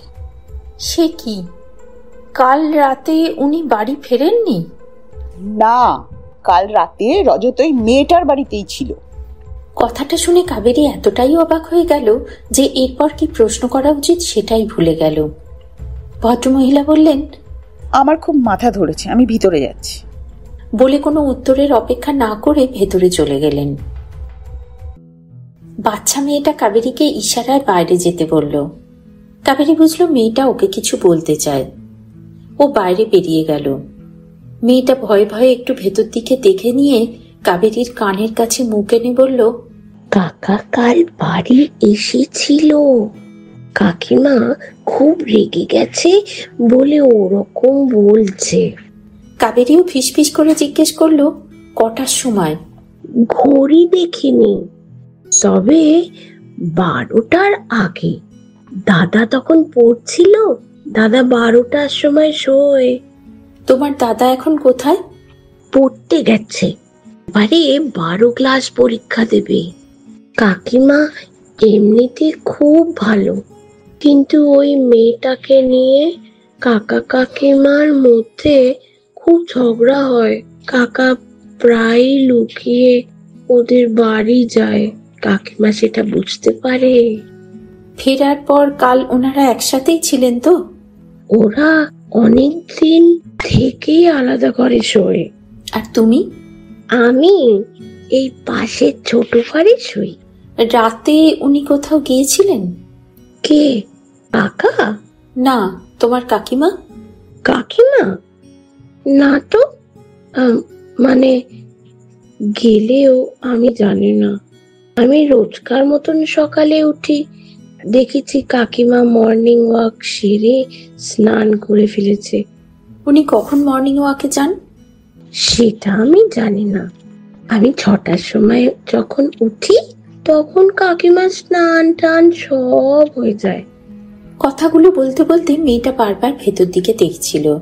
হঠাৎ বলল, কাকিমা বাইরের ঘরে আমাকে খুঁজছে, আমি আসছি। বলে মুহূর্তের মধ্যে ভেতরে চলে গেল। কাবেরীও নিজের পথ ধরল। বাস স্টপে গিয়ে ও মোবাইল বার করে পিজার দোকানের ঠিকানা দেখল। জায়গাটা ওখান থেকে অনেকটা দূরে, বাসে করে যেতে হবে। এখন দোকানে গিয়ে কি কোনো লাভ হবে? কাল রাত 12টার সময় ছেলেটা ডেলিভারি দিয়েছিল, মানে আজও নিশ্চয়ই ওর নাইট ডিউটি হবে। এইসব ভাবতে ভাবতে সামনে একটা বাস থেকে ও তাতে চড়েই পড়ল। যদি বাই চান্স দেখা হয় তো ভালো, না হলে সন্ধ্যেবেলা গোপালের সাথে আর একবার আসবে। দোকানের সামনে দাঁড়িয়ে ও মেসেজ লেখার অ্যাক্টিং করতে করতে দোকানের সব ডেলিভারি বয়দের দিকে নজর রাখতে লাগলো। প্রায় আধ ঘন্টা ধরে মোবাইলে এটা ওটা মেসেজ লিখে, একে তাকে ফোন করে, ইউটিউবে ভুলভাল রিল দেখে, ওয়ার্ডেন সলভ করেও কোনো লাভ হলো না। অনেকে বেরোলো, অনেকে ঢুকলো, কিন্তু বিলের সেই পারভিন্দার নামের ডেলিভারি বয়ের দেখা পাওয়া গেল না। অবশেষে ও ফেরার বাস ধরার জন্য রাস্তার ধারে এসে দাঁড়ালো। একটা ছোট বাচ্চা তার মায়ের হাত ছাড়িয়ে এদিক ওদিক ছোটাছুটি করছিল। সেইভাবেই আচমকা রাস্তায় একটা মোটরসাইকেলের একদম সামনে চলে গিয়েছিল। চালক কোনো রকমে ব্রেক কষে ছেলেটাকে বাঁচালেও নিজেকে বাঁচাতে পারল না। হুমড়ি খেয়ে কাবেরীর ওপর পড়ল। কাবেরীও টাল সামলাতে না পেরে পড়ে গেল। ছেলেটি অত্যন্ত লজ্জিত হয়ে উঠে ওকে তুলতে উদ্যত হলো। তার গলার আই কার্ডটা কাবেরীর মুখের কাছে ঝুলছে। ও অবাক হয়ে দেখল তাতে লেখা রয়েছে পারভিন্দর সিং। কাবেরীর মুখে একটা জয়ের হাসি ফুটে উঠল। এতক্ষণ যারা পিজার দোকানে ঢুকেছে বা বেরিয়েছে, এত দূর থেকে তাদের আই কার্ডের নাম পড়তে ওর বেশ অসুবিধে হচ্ছিল। আর এই আসল পারভিন্দারের নামটা এতটাই চোখের কাছে যে এটা পড়তেও ওর অসুবিধে হচ্ছিল। কোনোটা কেটে রক্ত বেরোচ্ছিল। ছেলেটা বলল, ওহো, আমি ওই দোকান থেকে ওষুধ নিয়ে আসছি, দাঁড়ান দাঁড়ান দাঁড়ান। কাবেরীর ব্যাগে ব্যান্ডেড রাখাই থাকে, কিন্তু ছেলেটাকে বাধা দিল না। এখন চারপাশে যা ভিড় হয়ে গেছে, এর মধ্যেও কোনো প্রশ্নই করতে পারবে না। একটু সময় গেলে ভিড়টা পাতলা হবে, তখন নিশ্চিন্তে কথা বলা যাবে। সেই চঞ্চল বাচ্চাটার বাবা গাড়ি নিয়ে এসে রাস্তার ধারে দাঁড়িয়েছে। বাচ্চাটা তাতে চাপার জন্য কান্না জুড়ে দিয়েছে, কিন্তু ওর মা ভদ্রতার খাতিরে বাচ্চাটাকে কোলে নিয়ে ওর সামনে দাঁড়িয়ে রইল। কাবেরী বলল, আপনি যান, না হলেও আরো কাঁদবে। ওর মা বলল, কাঁদুক, ওর জন্যই আপনার এত লাগলো। কাবেরী উঠে দাঁড়িয়ে বলল, না না, আমি ঠিক আছি, আপনি যান। ভদ্রমহিলা ইতস্তত করে চলে গেলেন। বাকিরাও ওকে উঠে দাঁড়াতে দেখে কিছুটা নিশ্চিন্ত হয়ে এটা ওটা মন্তব্য করতে করতে চলে গেল। ছেলেটা ততক্ষণে দোকান থেকে চলে এসে তুলোয় ডেটল ঢেলে ওর কাটা জায়গায় লাগাতে লাগলো। কাবেরী আলতোভাবে জিজ্ঞেস করলো, কাল রাতে আপনি অপূর্বা অ্যাপার্টমেন্টে গিয়েছিলেন না? ছেলেটার হাত একটুখানির জন্য থেমে গেল। ওর দিকে তাকিয়ে একটু ভেবে নিল, তারপর হেসে চোখ নামিয়ে লাজুক গলায় বলল, হ্যাঁ, আপনি কি ওই ঘরে ছিলেন নাকি? না। ছেলেটি ওর চোখে চোখ রেখে বলল, কি করে জানলেন? ডেটল লাগানোর অজুহাতে ও তখনও কাবেরীর হাতটা ধরেই আছে। কাবেরী ওর প্রশ্নের উত্তর না দিয়ে বলল, আপনি যখন ডেলিভারি দিচ্ছিলেন তখন তার সামনের ফ্ল্যাট থেকে একটা লোক খুব ব্যস্তভাবে বেরিয়েছিল। কাবেরী সব প্রশ্নই খুব মোলায়েম ভাবে করছে, যাতে ছেলেটা ওর প্রকৃত উদ্দেশ্য জানতে না পারে। ছেলেটা এমন রোমান্টিক পরিবেশে এই ধরনের প্রশ্ন শুনে বোধহয় একটু অবাক হচ্ছিল, তবে উত্তরও দিচ্ছিল। বলল, जी जी जी जी, एक बंदा निकला तो था, वो बहुत बिजी था। যাওয়ার সময় আমার ব্যাগটা ওনার পায়ে লেগে একটু দূরেও চলে গেছিল। কাবেরী ওর মুখে হাসি রেখেই অনুচ্চ কণ্ঠে প্রশ্ন করলো, লোকটাকে দেখতে কেমন? ছেলেটা ওর হাতে আলতো একটা টোকা দিয়ে হাতটা ছেড়ে দিয়ে বলল, আরে ইয়ার, মানে কি সব প্রশ্ন আপনি করছেন? কাল রাতে কার সাথে টক্কর লেগেছিল সেটা এখন ইয়াদ থাকে নাকি? কাবেরী একটা চোখ হালকা ছোট করে বলল, প্লিজ থোড়া ইয়াদ কিজিয়ে না। পারভিন্দর একটু ভেবে বললেন, अच्छा अच्छा, हाँ, वो भी ना पंजाबी ছিল, पर আখড়িটা না ও ঠিক সে বাঁধতে পারেনি, খুলে যাচ্ছিল। আরে না না না, খুলেনি, पर पर पर কেমন যেন উল্টা দেখতে লাগছিল। আর আর আর কি? আর বিশেষ কিছু যেটা আপনার এখনো মনে আছে? বিশেষ কিছু, हाँ हाँ हाँ, काफी टॉल, मतलब लंबा था, और हाँ हाँ, ये गर्दনের কাছে না एक পাকড়ির ঠিক নিচে एक রেড কালারের একটা বড় মশা ছিল। মশা মানে আছিল? আরে হ্যাঁ, लेकिन এইসব কথা ছাড়ুন প্লিজ। হাই, আমি পারভিন্দর। আর আপনার নাম? হ্যাঁ জানি, আপনি পারভিন্দর সিং। আমি Kaveri Dutta, private investigator. Private কি? প্রাইভেট ইনভেস্টিগেটর, এক কথায় যাকে বলে গোয়েন্দা। কাল রাতে আপনি যে বাড়িতে পিজা ডেলিভারি করেছিলেন তার সামনের বাড়িতে একটা মার্ডার হয়েছে, তাই তার তদন্তের জন্য আমি এগুলো জিজ্ঞেস করছিলাম। পারভিন্দরের মুখটা হাঁ হয়ে রইল। জিজ্ঞেস করলো, আপনি আমার কথা কি করে জানলেন? যে বাড়িতে আপনি ডেলিভারি করেছিলেন তার বিলে আপনার নাম আর এখানকার অ্যাড্রেস পেয়েছি। ছেলেটা দূরে সরে গিয়ে গম্ভীর স্বরে বলল, হ্যাঁ, মানে আমি গিয়েছিলাম তো ডেলিভারি করতে, বাট এখানে এখানে ইসকা মতলব ইয়ে নেই কি আমি। কাবেরী ওর কথা শেষ করতে না দিয়ে বলল, না না, মতলব টতলব কিচ্ছু না। আসলে যে ছেলেটি আপনার থেকে পিজা ডেলিভারি নিয়েছিল সেও ওই পাঞ্জাবি ভদ্রলোকের কথা বলেছে, মানে যে আপনার ব্যাগে ধাক্কা খেয়েছিল তার কথা। আর আমার ধারণা সেই আসল খুনি। আমি আপনার কাছে শুধু এটাই জানতে চাইছি যে সেই লোকটার আর কোনো কিছু আপনি লক্ষ্য করেছিলেন কি, যেটা সাহায্যে পুলিশ তার সন্ধান করতে পারবে? আর কিছু? হ্যাঁ, আপনি বলেছেন এক যে সে লম্বা ছিল, 2 ঘাড়ের কাছে লাল রঙের আঁচিল ছিল, আর হাতে বা মুখে কেক জাতীয় কিছু লেগেছিল।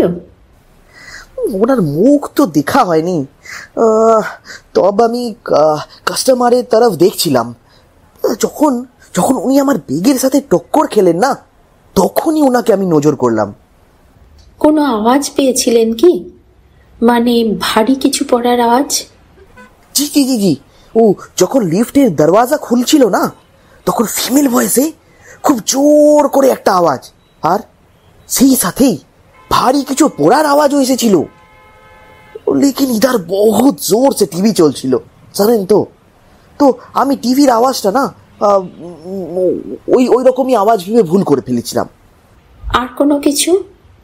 মানে নিচে যখন আপনি আপনার বাইক রেখেছিলেন, তখন ওখানে কোনো গাড়ি ছিল? नहीं नहीं नहीं नहीं नहीं, कोई गाड़ी छिलो ना, पर रास्तार उल्टा साइड है ना एक बाइक था, टीवीएस, व्हाइट के ऊपर ब्लू कलर का था, और सीट भी ब्लैक था, ब्लैक। রাস্তার উল্টো দিকে ছিল, তাও আপনি এত ডিটেলে দেখেছিলেন?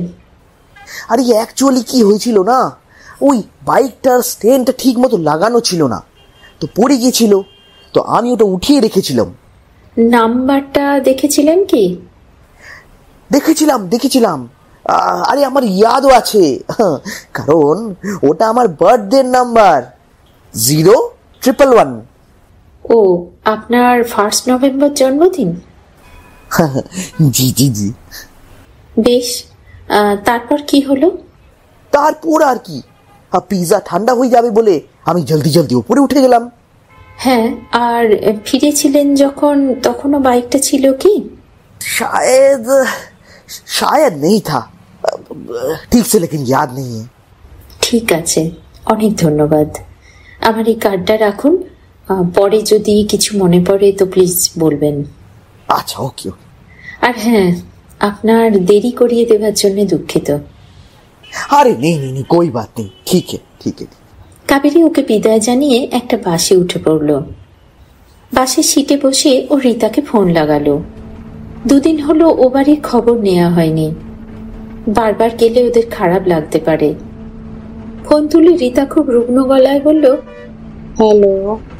হ্যালো, কি হলো? গলার আওয়াজ এরকম কেন? একটু জ্বর হয়েছে। ওহো, তবে তো বেরোতেও পারেননি। না না, বাড়িতেই আছি। আপনার অ্যাড্রেসটা একটু বলবেন প্লিজ, আমি একটু যেতাম। রীতা একটু অনিচ্ছাতে বাড়ির ঠিকানাটা বলে দিল। কাবেরী নির্দিষ্ট স্টপেজে নেমে খুঁজে খুঁজে ওর বাড়ি গেল। একটা সরু গলির মধ্যে ওর বাড়ি। বাড়িতে অনেকজন ভাড়াটে রয়েছে। কাবেরী রীতার খোঁজ করে ওর ঘরে গেল।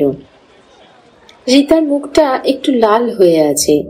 সেটা আদৌ জ্বরের জন্যে নাকি সৌমাল্যের জন্য কেঁদে কেঁদে হয়েছে তা বোঝা শক্ত। কাবেরী একটা চেয়ারে বসল। ঘরের একদিকের কোনায় একটা দেয়াল তুলে রান্নাঘর বানানো হয়েছে। তাতেই গ্যাস টেবিল, ফ্রিজ সবকিছু রাখা রয়েছে। রীতা একটা সসপ্যানে জল ঢালতে ঢালতে বলল, বসুন, একটু চা বসাই। না না, আমি সবে চা খেয়েই এসেছি, এখন আর খাবো না। আপনার সঙ্গে একটু কথা বলবো বলে এসেছি। রীতা গ্যাস নিভিয়ে এসে বসে বলল, আচ্ছা বলুন। আপনার জ্বর কবে থেকে হলো? কাল রাত থেকে। ডাক্তার দেখিয়েছেন? না, প্যারাসিটামল খেয়েছি, ও সেরে যাবে। কি করে ঠান্ডা লাগলো? কাল মেসোমশাইকে স্নান করাতে গিয়ে শাড়িটা ভিজে গিয়েছিল, হয়তো সেই জন্যই হবে। এখন সিজন চেঞ্জ তো হচ্ছে। তা ঠিক, চারদিকে খুব সর্দি কাশি হচ্ছে। তবে আপনার তো আবার ছুটি নিলে ওদিকে সবকিছু অচল হয়ে যাবে। না না, আয়া সেন্টার থেকে অন্য একজনকে পাঠিয়েছে। একটা মেয়ে এসে বলল, আন্টি, রাতুল আছে? মেয়েটাকে দেখতে বেশ সুন্দর। একটা ডেনিম ব্লু স্কার্ট আর একটা হোয়াইট ব্লাউজ পরেছে, চুলটা পনিটেল করা। রীতা সস্নেহে বলল, না রে, মাঠে গেছে। মেয়েটা ঘড়ি দেখে বলল, এখনো ফেরেনি? না, 6:30 বাজলো তো, এবার এসে যাবে। ঠিক আছে, বলে দিও 6:45 রিহার্সাল আছে। আচ্ছা, এলে আমি পাঠিয়ে দেবো। মেয়েটা চলে গেল। কাবেরী জিজ্ঞেস করলো, মাঠে কি খেলতে গেছে? না, বাস্কেটবলে ট্রেনিং দেয়। লম্বা বলে ছোটবেলা থেকেই ও বাস্কেটবলটা ভালো খেলে। আর অভাবে সংসারে দুটো পয়সাও আসে। চাকরি বাকরি তো এখনো কিছু জোটাতে পারলো না। রাতুল কিসে পড়ে? 2 বছর আগে বিএ পাশ করেছে। এখনই চাকরির পরীক্ষা দেয় আর চাকরি খুঁজে বেড়ায়। ও, আর ওই মেয়েটা? কে? ত্রিনা? ওরা ছোটবেলা থেকে একসাথে পড়তো, খুব বন্ধু তো দুজনে। ও, ওই মেয়েটা গ্রাজুয়েশন করেছে? আমি তো ভাবছিলাম 8-9 পড়ে। না না, ওর হাইট শর্ট বলে বয়স বোঝা যায় না। ও আর রাতুল একই বয়সী। রাতুল তো সবসময় ওকে রাগায়, তুই বেগুন গাছে আঁকশি দিস, আর ও রাতুলকে বলে, আর তুই হাতে করে তাল পারিস। দুজনে যত ঝগড়া ততই ভাব। রীতা স্নেহপূর্ণ হাসি হাসলেন। কাবেরীও একটু হেসে আসল প্রসঙ্গে এলো। আচ্ছা, ও বাড়ির খবর কি? মানে জয়মাল্য বাবু বা ওনার দিদি জামাই বাবু, এদের স্বভাবের কোনো পরিবর্তন লক্ষ্য করেছেন কি? দিদি নয় তো বোন। মালাদি জয়মাল্য বাবুর থেকে ছোট। হ্যাঁ হ্যাঁ। মালাদি কাল এসেছিলেন, মেসোমশাইয়ের কাছে বসে কাঁদছিলেন। ওনাকে কথাটা জানানো হয়েছে? না না, মালাদিও বলেনি, এমনি বাবার কাছে বসে চোখ মুছছিলেন। তারপর অন্য ঘরে গিয়ে উনি, অমরেশদা, জয়মাল্য বাবু, বৌদি সবাই একসাথে বসে শ্রাদ্ধের কাজকর্মের আলোচনা করছিলেন। জয়মাল্য বাবু আলোচনা করছিলেন? রীতার চোখ ঝলসে উঠল। সে যা করে তাই করছিল, কথায় কথায় ভাইকে গালিগালাজ করছিল, আর তার মূর্খতার জন্যই নাকি তার মৃত্যু হয়েছে এসব বলে যাচ্ছিল। সৌমাল্যের স্ত্রী আর ছেলে এসেছিল? না, ওনাদের তো দেখিনি। আজ এসেছিলেন কিনা জানি না, তবে ওনার ছেলেই শুনলাম মুখাগ্নি করেছে। ও, আপনাকে কে বলল? ওরাই আলোচনা করছিল, বলছিল কোম্পানির মালিকানা নেবার জন্যই নাকি এসব করছে। জয়মাল্য বাবু ওদের উদ্দেশ্যে গালিগালাজ করে বলছিলেন, যতই সম্পত্তি দখলের মতলব করুক না কেন, ভাই সব সম্পত্তি নিজের ভাইপোর নামেই লিখে দিয়ে গেছে। দলিলটা পাওয়া গেলেই নিউ ব্যবসার মালিক হয়ে যাবে। কাবেরী চিন্তিত ভাবে বলল, দলিলটা দেখা সত্যিই খুব জরুরি। আর কিছুক্ষণ এটা ওটা কথা বলে উঠে পড়ল। 7:30 বেজে গিয়েছিল। ও বাড়ি ফিরে এলো। গোপাল বেশ ফুরফুরে মেজাজে বসে একটা বাটিতে করে চিকেন কষা খাচ্ছিল। নিবারণ যেদিনই ভালো ভালো রান্না করে সেদিন ওকে একটু চাখতে দেয়। মুখে বলে বটে, নুনটা ঠিক হয়েছে কিনা দেখো তো।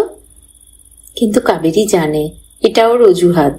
আসলে গোপাল এত তৃপ্তি করে খাবার খায় সেটা দেখতে নিবারণ খুব ভালোবাসে। গোপাল খেতে খেতে চোখ বুজে আঙুলের ইশারা করে বলল, জাস্ট ফাটাফাটি। পেঁয়াজটা বেটে দিয়েছো না? নিবারণ এমন সমঝদার লোক পেয়ে বিশদে বর্ণনা করতে লাগলো। হ্যাঁ, পেঁয়াজ, রসুন, আদা, টমেটো সবকিছু আলাদা আলাদা ভাবে বেটে শুধু রসগুলো দিয়েছি, কোনো কিছুর ছিবড়ে দিইনি। ওই জন্য এত ভালোভাবে মশলাগুলো মিশেছে। আজ আমার জন্য কটা রুটি বেশি করো, রুটি দিয়ে দারুণ জমবে। আমি রুটি অনেক বেশিই করব, তুমি প্রাণ ভরে খেও। কাবেরী চেঞ্জ করে এসে ফ্লাস্ক থেকে চা ঢেলে সোফায় বসলো। গোপাল বেসিনে বাটি নামিয়ে এসে বলল, কিরে, খুনি ধরতে পারলি? কাবেরী ফোন দেখতে দেখতে বলল, অনেক কিছুই জেনেছি, তবে এখনো কিছুটা ধোঁয়াশা থেকেই গেছে। বল শুনি। বলছি, তার আগে বল, তোর আজকের প্রেজেন্টেশন কেমন হলো? একেবারে ফাটিয়ে দিয়েছি। যা ক্ল্যাপ করেছে না সবাই, তুই ভাবতেই পারবি না। বাহ, খুব ভালো খবর। যাকে এবার তদন্তের কথায় আসি। হ্যাঁ বল। লিজা হত্যার অনেকগুলো কারণ হতে পারে। যেমন 1, লিজা এমন কিছু জানতো যে যার জন্য ওকে মরতে হলো। অথবা 2, রজতের বউ ওর স্বামীর প্রেমিকাকে পৃথিবী থেকে সরিয়ে দিল। তবে ওনার মতন গোলগাল ছোটখাটো হাইটের একজন মানুষের পক্ষে আজটা একা করা সম্ভব নয়। ওদের সামনের বাড়ির ছেলেটা তো বললো যে একটা পাঞ্জাবি ছেলেকে ওদের বাড়ি থেকে বেরোতে দেখেছে। হ্যাঁ, আজ পিজা ডেলিভারির ছেলেটাও একই কথা বলেছে। তার মানে রজতের বউয়েরও একজন পাঞ্জাবি প্রেমিক আছে? না, মনে হয় না। ভদ্র মহিলাকে যেমন রাগী রাগী দেখতে, ওনার কোনো প্রেমিক থাকতে পারে বলে আমার মনে হয় না। অন্য কোনো পরিচিত হলেও হতে পারে। তবে লোকটা আদৌ পাঞ্জাবি নাও হতে পারে। ছেলেদের পাকড়ি, দাড়ি গোঁফ আর মেয়েদের বোরখা, এগুলো লুকোনোর সব থেকে সুবিধাজনক উপায়। সেটা অবশ্য ঠিকই। আসল তথ্য হলো তার উচ্চতা। দুজনেই বলেছে সে বেশ লম্বা ছিল।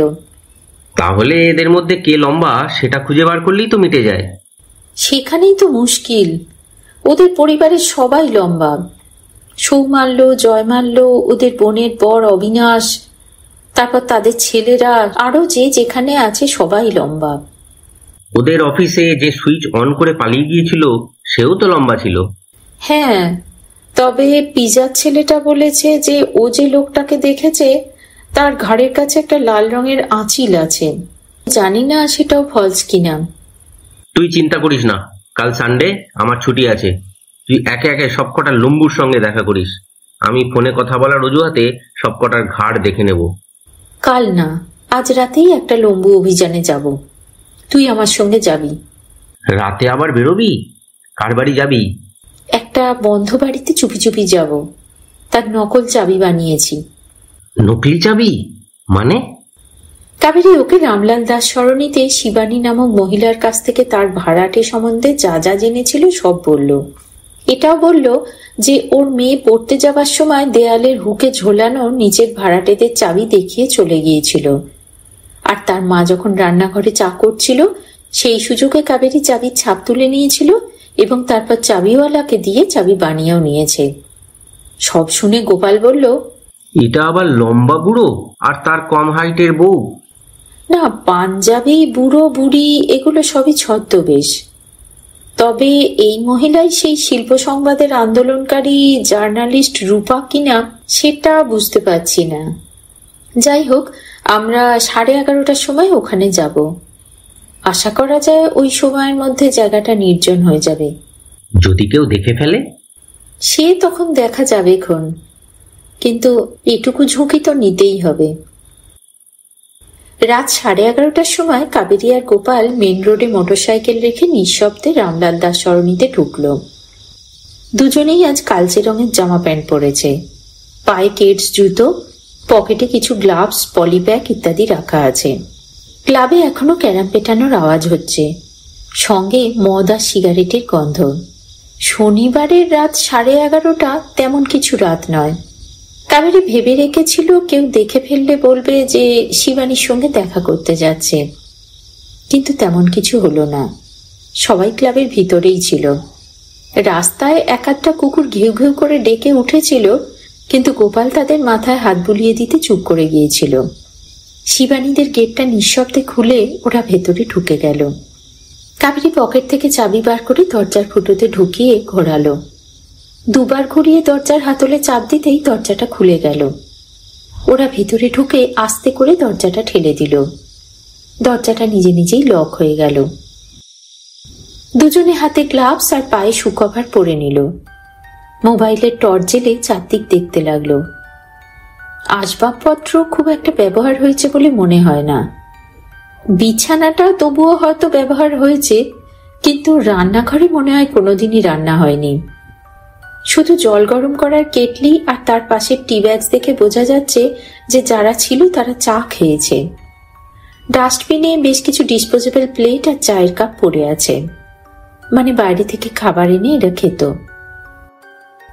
বাইরে সিঁড়ি দিয়ে উপর থেকে একটা চটি পড়া পায়ের আওয়াজ নিচে নেমে আসছিল, সঙ্গে শিবানীর ফোনে কথা বলার আওয়াজ। রাতের খাওয়া হয়ে গেছে, গেটে তালা দিচ্ছে, এবার শুয়ে পড়বে, ইত্যাদি ইত্যাদি। কাবেরীরা মোবাইলের টর্চ অফ করে অপেক্ষা করতে লাগলো। শুরু থেকেই ওরা মোবাইলগুলোকে এরোপ্লেন মোডে করে রেখেছে যাতে বেজে না ওঠে। তালা দিয়ে শিবানী যখন ওদের জানলার পাশ দিয়ে ওপরে উঠে যাচ্ছে, ঠিক তখনই গোপালের চিকেন কষার একটা মারাত্মক ঢেঁকুর সশব্দে বেরিয়ে এলো। তার আওয়াজটা এতটাই জোরে হলো যে শিবানীর পায়ের আওয়াজ থেমে গেল। ফোনে যার সঙ্গে কথা বলছিল তাকে গুড নাইট বলে রেখে দিল।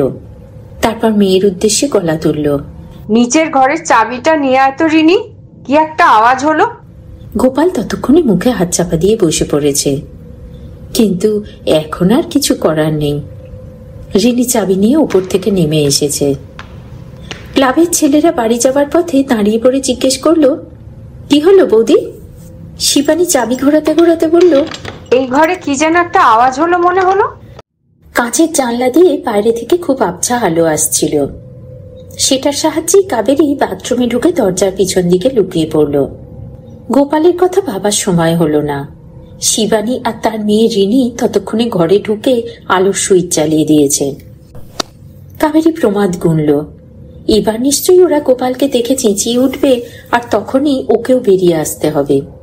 কি আর করা যাবে, সব সত্যি কথা বলতেই হবে। দেখা যাক বিশ্বাস করানো যায় কিনা। কিন্তু ওদের কোন রকম চিৎকারের আওয়াজ পাওয়া গেল না, বরং দুজোড়া চটির আওয়াজ ঘরের মধ্যে এদিক ওদিক ঘোরাঘুরি করলো। রান্নাঘরে গেল, বাথরুমের দরজা খুলেও দেখল। বাথরুমে যখন এলো, কাবেরী তখন দরজার পিছন দিকে দেয়ালের সাথে সেঁটে দাঁড়িয়েছিল। ফাইনালি ওরা দরজা বন্ধ করে চলে গেল। রাস্তার ছেলেগুলো অপেক্ষা করছিল। গেটে তালা পড়ে গিয়েছিল বলে তারা কেউ ভেতরে ঢুকতে পারেনি। জিজ্ঞেস করলো, বৌদি সব ঠিকঠাক আছে তো? উনি বললেন, হ্যাঁ সব ঠিকই আছে, অন্য কিছুর আওয়াজ শুনেছি মনে হয়। কাবেরী একটু অপেক্ষা করে বাথরুম থেকে বেরিয়ে এলো। মোমবাতি জ্বেলে চারদিক দেখলো, কিন্তু গোপালকে কোথাও দেখতে পেল না। খুব মৃদু স্বরে ওকে ডাকলো। একটা আলমারির দরজা খুলে গোপাল বেরিয়ে এলো। কাবেরী বলল, তুই কাঠের আলমারির মধ্যে ঢুকেছিলি? ওর দরজার তো আওয়াজ হয়। গোপাল একটা লম্বা শ্বাস নিয়ে বলল, এগুলো মনে হয় ভালো কাঠের, আওয়াজ হয়নি। আর ওরা তখন তালা খুলতে খুলতে বাইরের লোকজনের সাথে কথাও বলছিল, তো শুনবে কি করে? তোর দম বন্ধ হয়ে যায়নি? দম বন্ধও হয়ে যাচ্ছিল, আর পিছনেও খুব জোর লাগছিল। একটা শক্ত লোহার কিছু জিনিসের ওপর বসে পড়েছিলাম, নড়তেও পারছিলাম না শব্দ হবে বলে। কাবেরী আলমারিটা খুলে দেখতে গেল সেখানে লোহার কি রাখা আছে। দেখলো একটা ট্যাবলেট বানানোর ছাঁচ, আর সেগুলো স্ট্রিপে ঢোকানোর জন্য আর একটা মেশিন রাখা রয়েছে। ছাঁচের একদিকে গোল গর্ত করা, আর অন্য দিকটায় সেই মাপেরই একটা লম্বা মুখ বার করা রয়েছে। বোঝা যাচ্ছে গর্ত মতন অংশটায় পাউডার ফর্মে আগে ওষুধের বাইরেটা ঢালা হয়, তারপর ভিতরের আসল ওষুধটাকে ঢেলে আবার বাইরের বাকি অংশটা ঢেলে দেয়া হয়। এরপর ছাঁচের অন্য দিকটায় লম্বাটে মুখটা দিয়ে চাপ দিলেই ট্যাবলেট তৈরি হয়ে যায়। অন্য মেশিনটায় ওষুধের স্ট্রিপের মতন রাংতা সরু রোল করে রাখা রয়েছে, আর তাতে চাপ দেওয়ার জন্য একটা পিস্টনও রয়েছে। মেশিনটায় বিভিন্ন মাপের গর্ত করা রয়েছে। যে সাইজের ট্যাবলেটের দরকার সেখানে একটা রাংতার রোল রেখে ট্যাবলেটটা মাঝখানে রেখে ওপরে আর একটা রাংতার রোল রাখা হয়। তারপর প্লাগের সুইচ অন করলেই উপর থেকে পিস্টন নেমে এসে সামনের আর পিছনের রাংতা আটকে দেয়। পিস্টনের মাঝখানটা ফাঁপা, তাই ওষুধটা ভাঙে না। ওরা মেশিনটাকে খুব ভালো করে দেখল। দুজনেরই হাতে গ্লাভস পরা ছিল। কাবেরী বলল, এটা দিয়ে সৌমাল্যের বিষের ট্যাবলেটটা বানানো হয়েছিল। ওগুলোকে যথাস্থানে রেখে দিয়ে ওরা আবার চারদিকটা খুঁজতে লাগলো। খাটের পাশে পর্দার আড়ালে সৌমাল্যের নীল রঙের পিঠের ব্যাগটা পাওয়া গেল। ভিতর দিকে সৌম্য লেখাও রয়েছে, আর ব্যাগের ভিতরে জলের বোতল, জামা কাপড় ইত্যাদি যা যা থাকার সবকিছুই পাওয়া গেল। এদিক ওদিকে আরো কিছুক্ষণ খোঁজাখুঁজি করে ওরা নিঃশব্দে বেরিয়ে গেল। বেরোবার সময় উঠোনে নেমেই পাঁচিল টপকে যেতে হলো, কারণ গেটে তালা পড়ে গেছে। বড় রাস্তায় এসে গোপালের মোটর সাইকেলে করে বাড়ি ফিরে এলো। গোপাল জিজ্ঞেস করলো, জিনিসগুলো রেখে চলে এলি কেন? আলাদাভাবে ওগুলো দিয়ে তো কিছুই প্রমাণ করা যাবে না, অপরাধীকে হাতে নাতে ধরতে হবে। কিন্তু ওরা ওগুলো রেখে চলে গেছে কেন বলতো? হয়তো অন্য কোথাও রাখার জায়গা নেই বলেই ভেবেছে আপাতত ওখানেই থাক, পরে সবকিছু শান্ত হয়ে গেলে সরিয়ে ফেলবে। কিন্তু সৌমাল্যের নাম লেখা ব্যাগটা ওখানে রেখে দেওয়া তো যথেষ্ট বোকামির কাজ। সৌমাল্য যে পর্দার পাশে ব্যাগ রেখেছে সেটা মনে হয় ওরা জানেও না। উনি একটু আপন ভোলা মানুষ ছিলেন। ব্যাগ রেখে ভুলে চলে গেলেন, বাসে পিকপকেট হয়ে গেল, ফোন পড়ে গেল, উনি কিছুই খেয়াল করলেন না। অবশ্য এটাও হতে পারে যে ততক্ষণে ওনার শরীরে বিষের প্রতিক্রিয়া শুরু হয়ে গিয়েছিল, তাই উনি কোনো কিছু খেয়াল করতে পারেননি। সেটা হতেই পারে। নেহাত ওনার আমাদের বাড়ি আসার ছিল, আর রামলালদার সরণি আমাদের বাড়ির খুব কাছে, না হলে তো উনি বাসেই মারা যেতেন। হ্যাঁ, তা তো যেতেনি। কথা বলতে বলতে ওরা বাড়ি পৌঁছে গেল। রাত তখন 1টা বাজে। নিবারণ ঘুম মাখা চোখে দরজা খুলে দিল।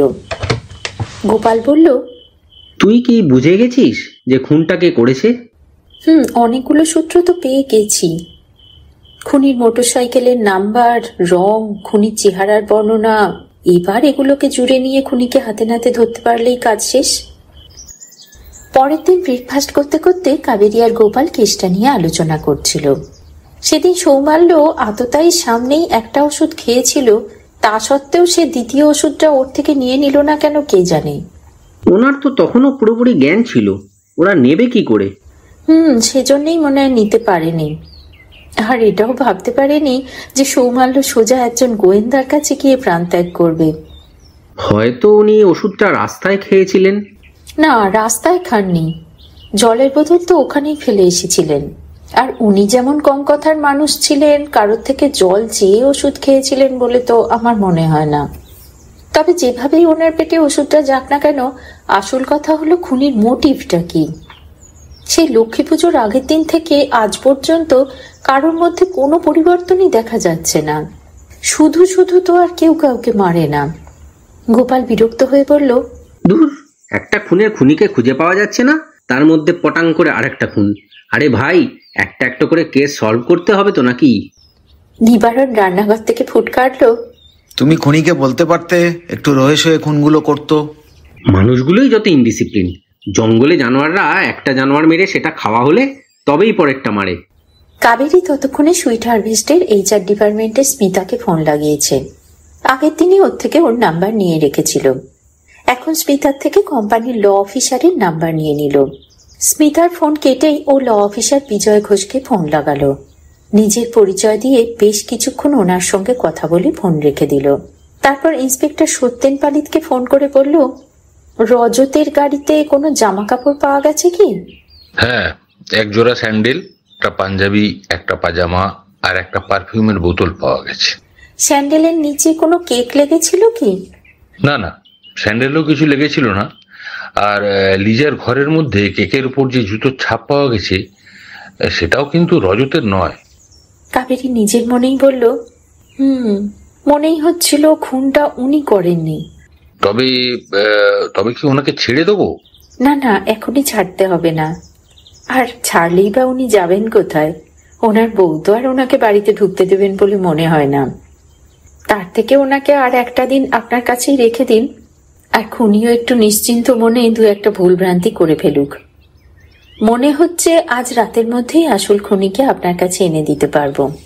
সে কি, কিভাবে ধরবেন? ফাঁদ পাততে হবে।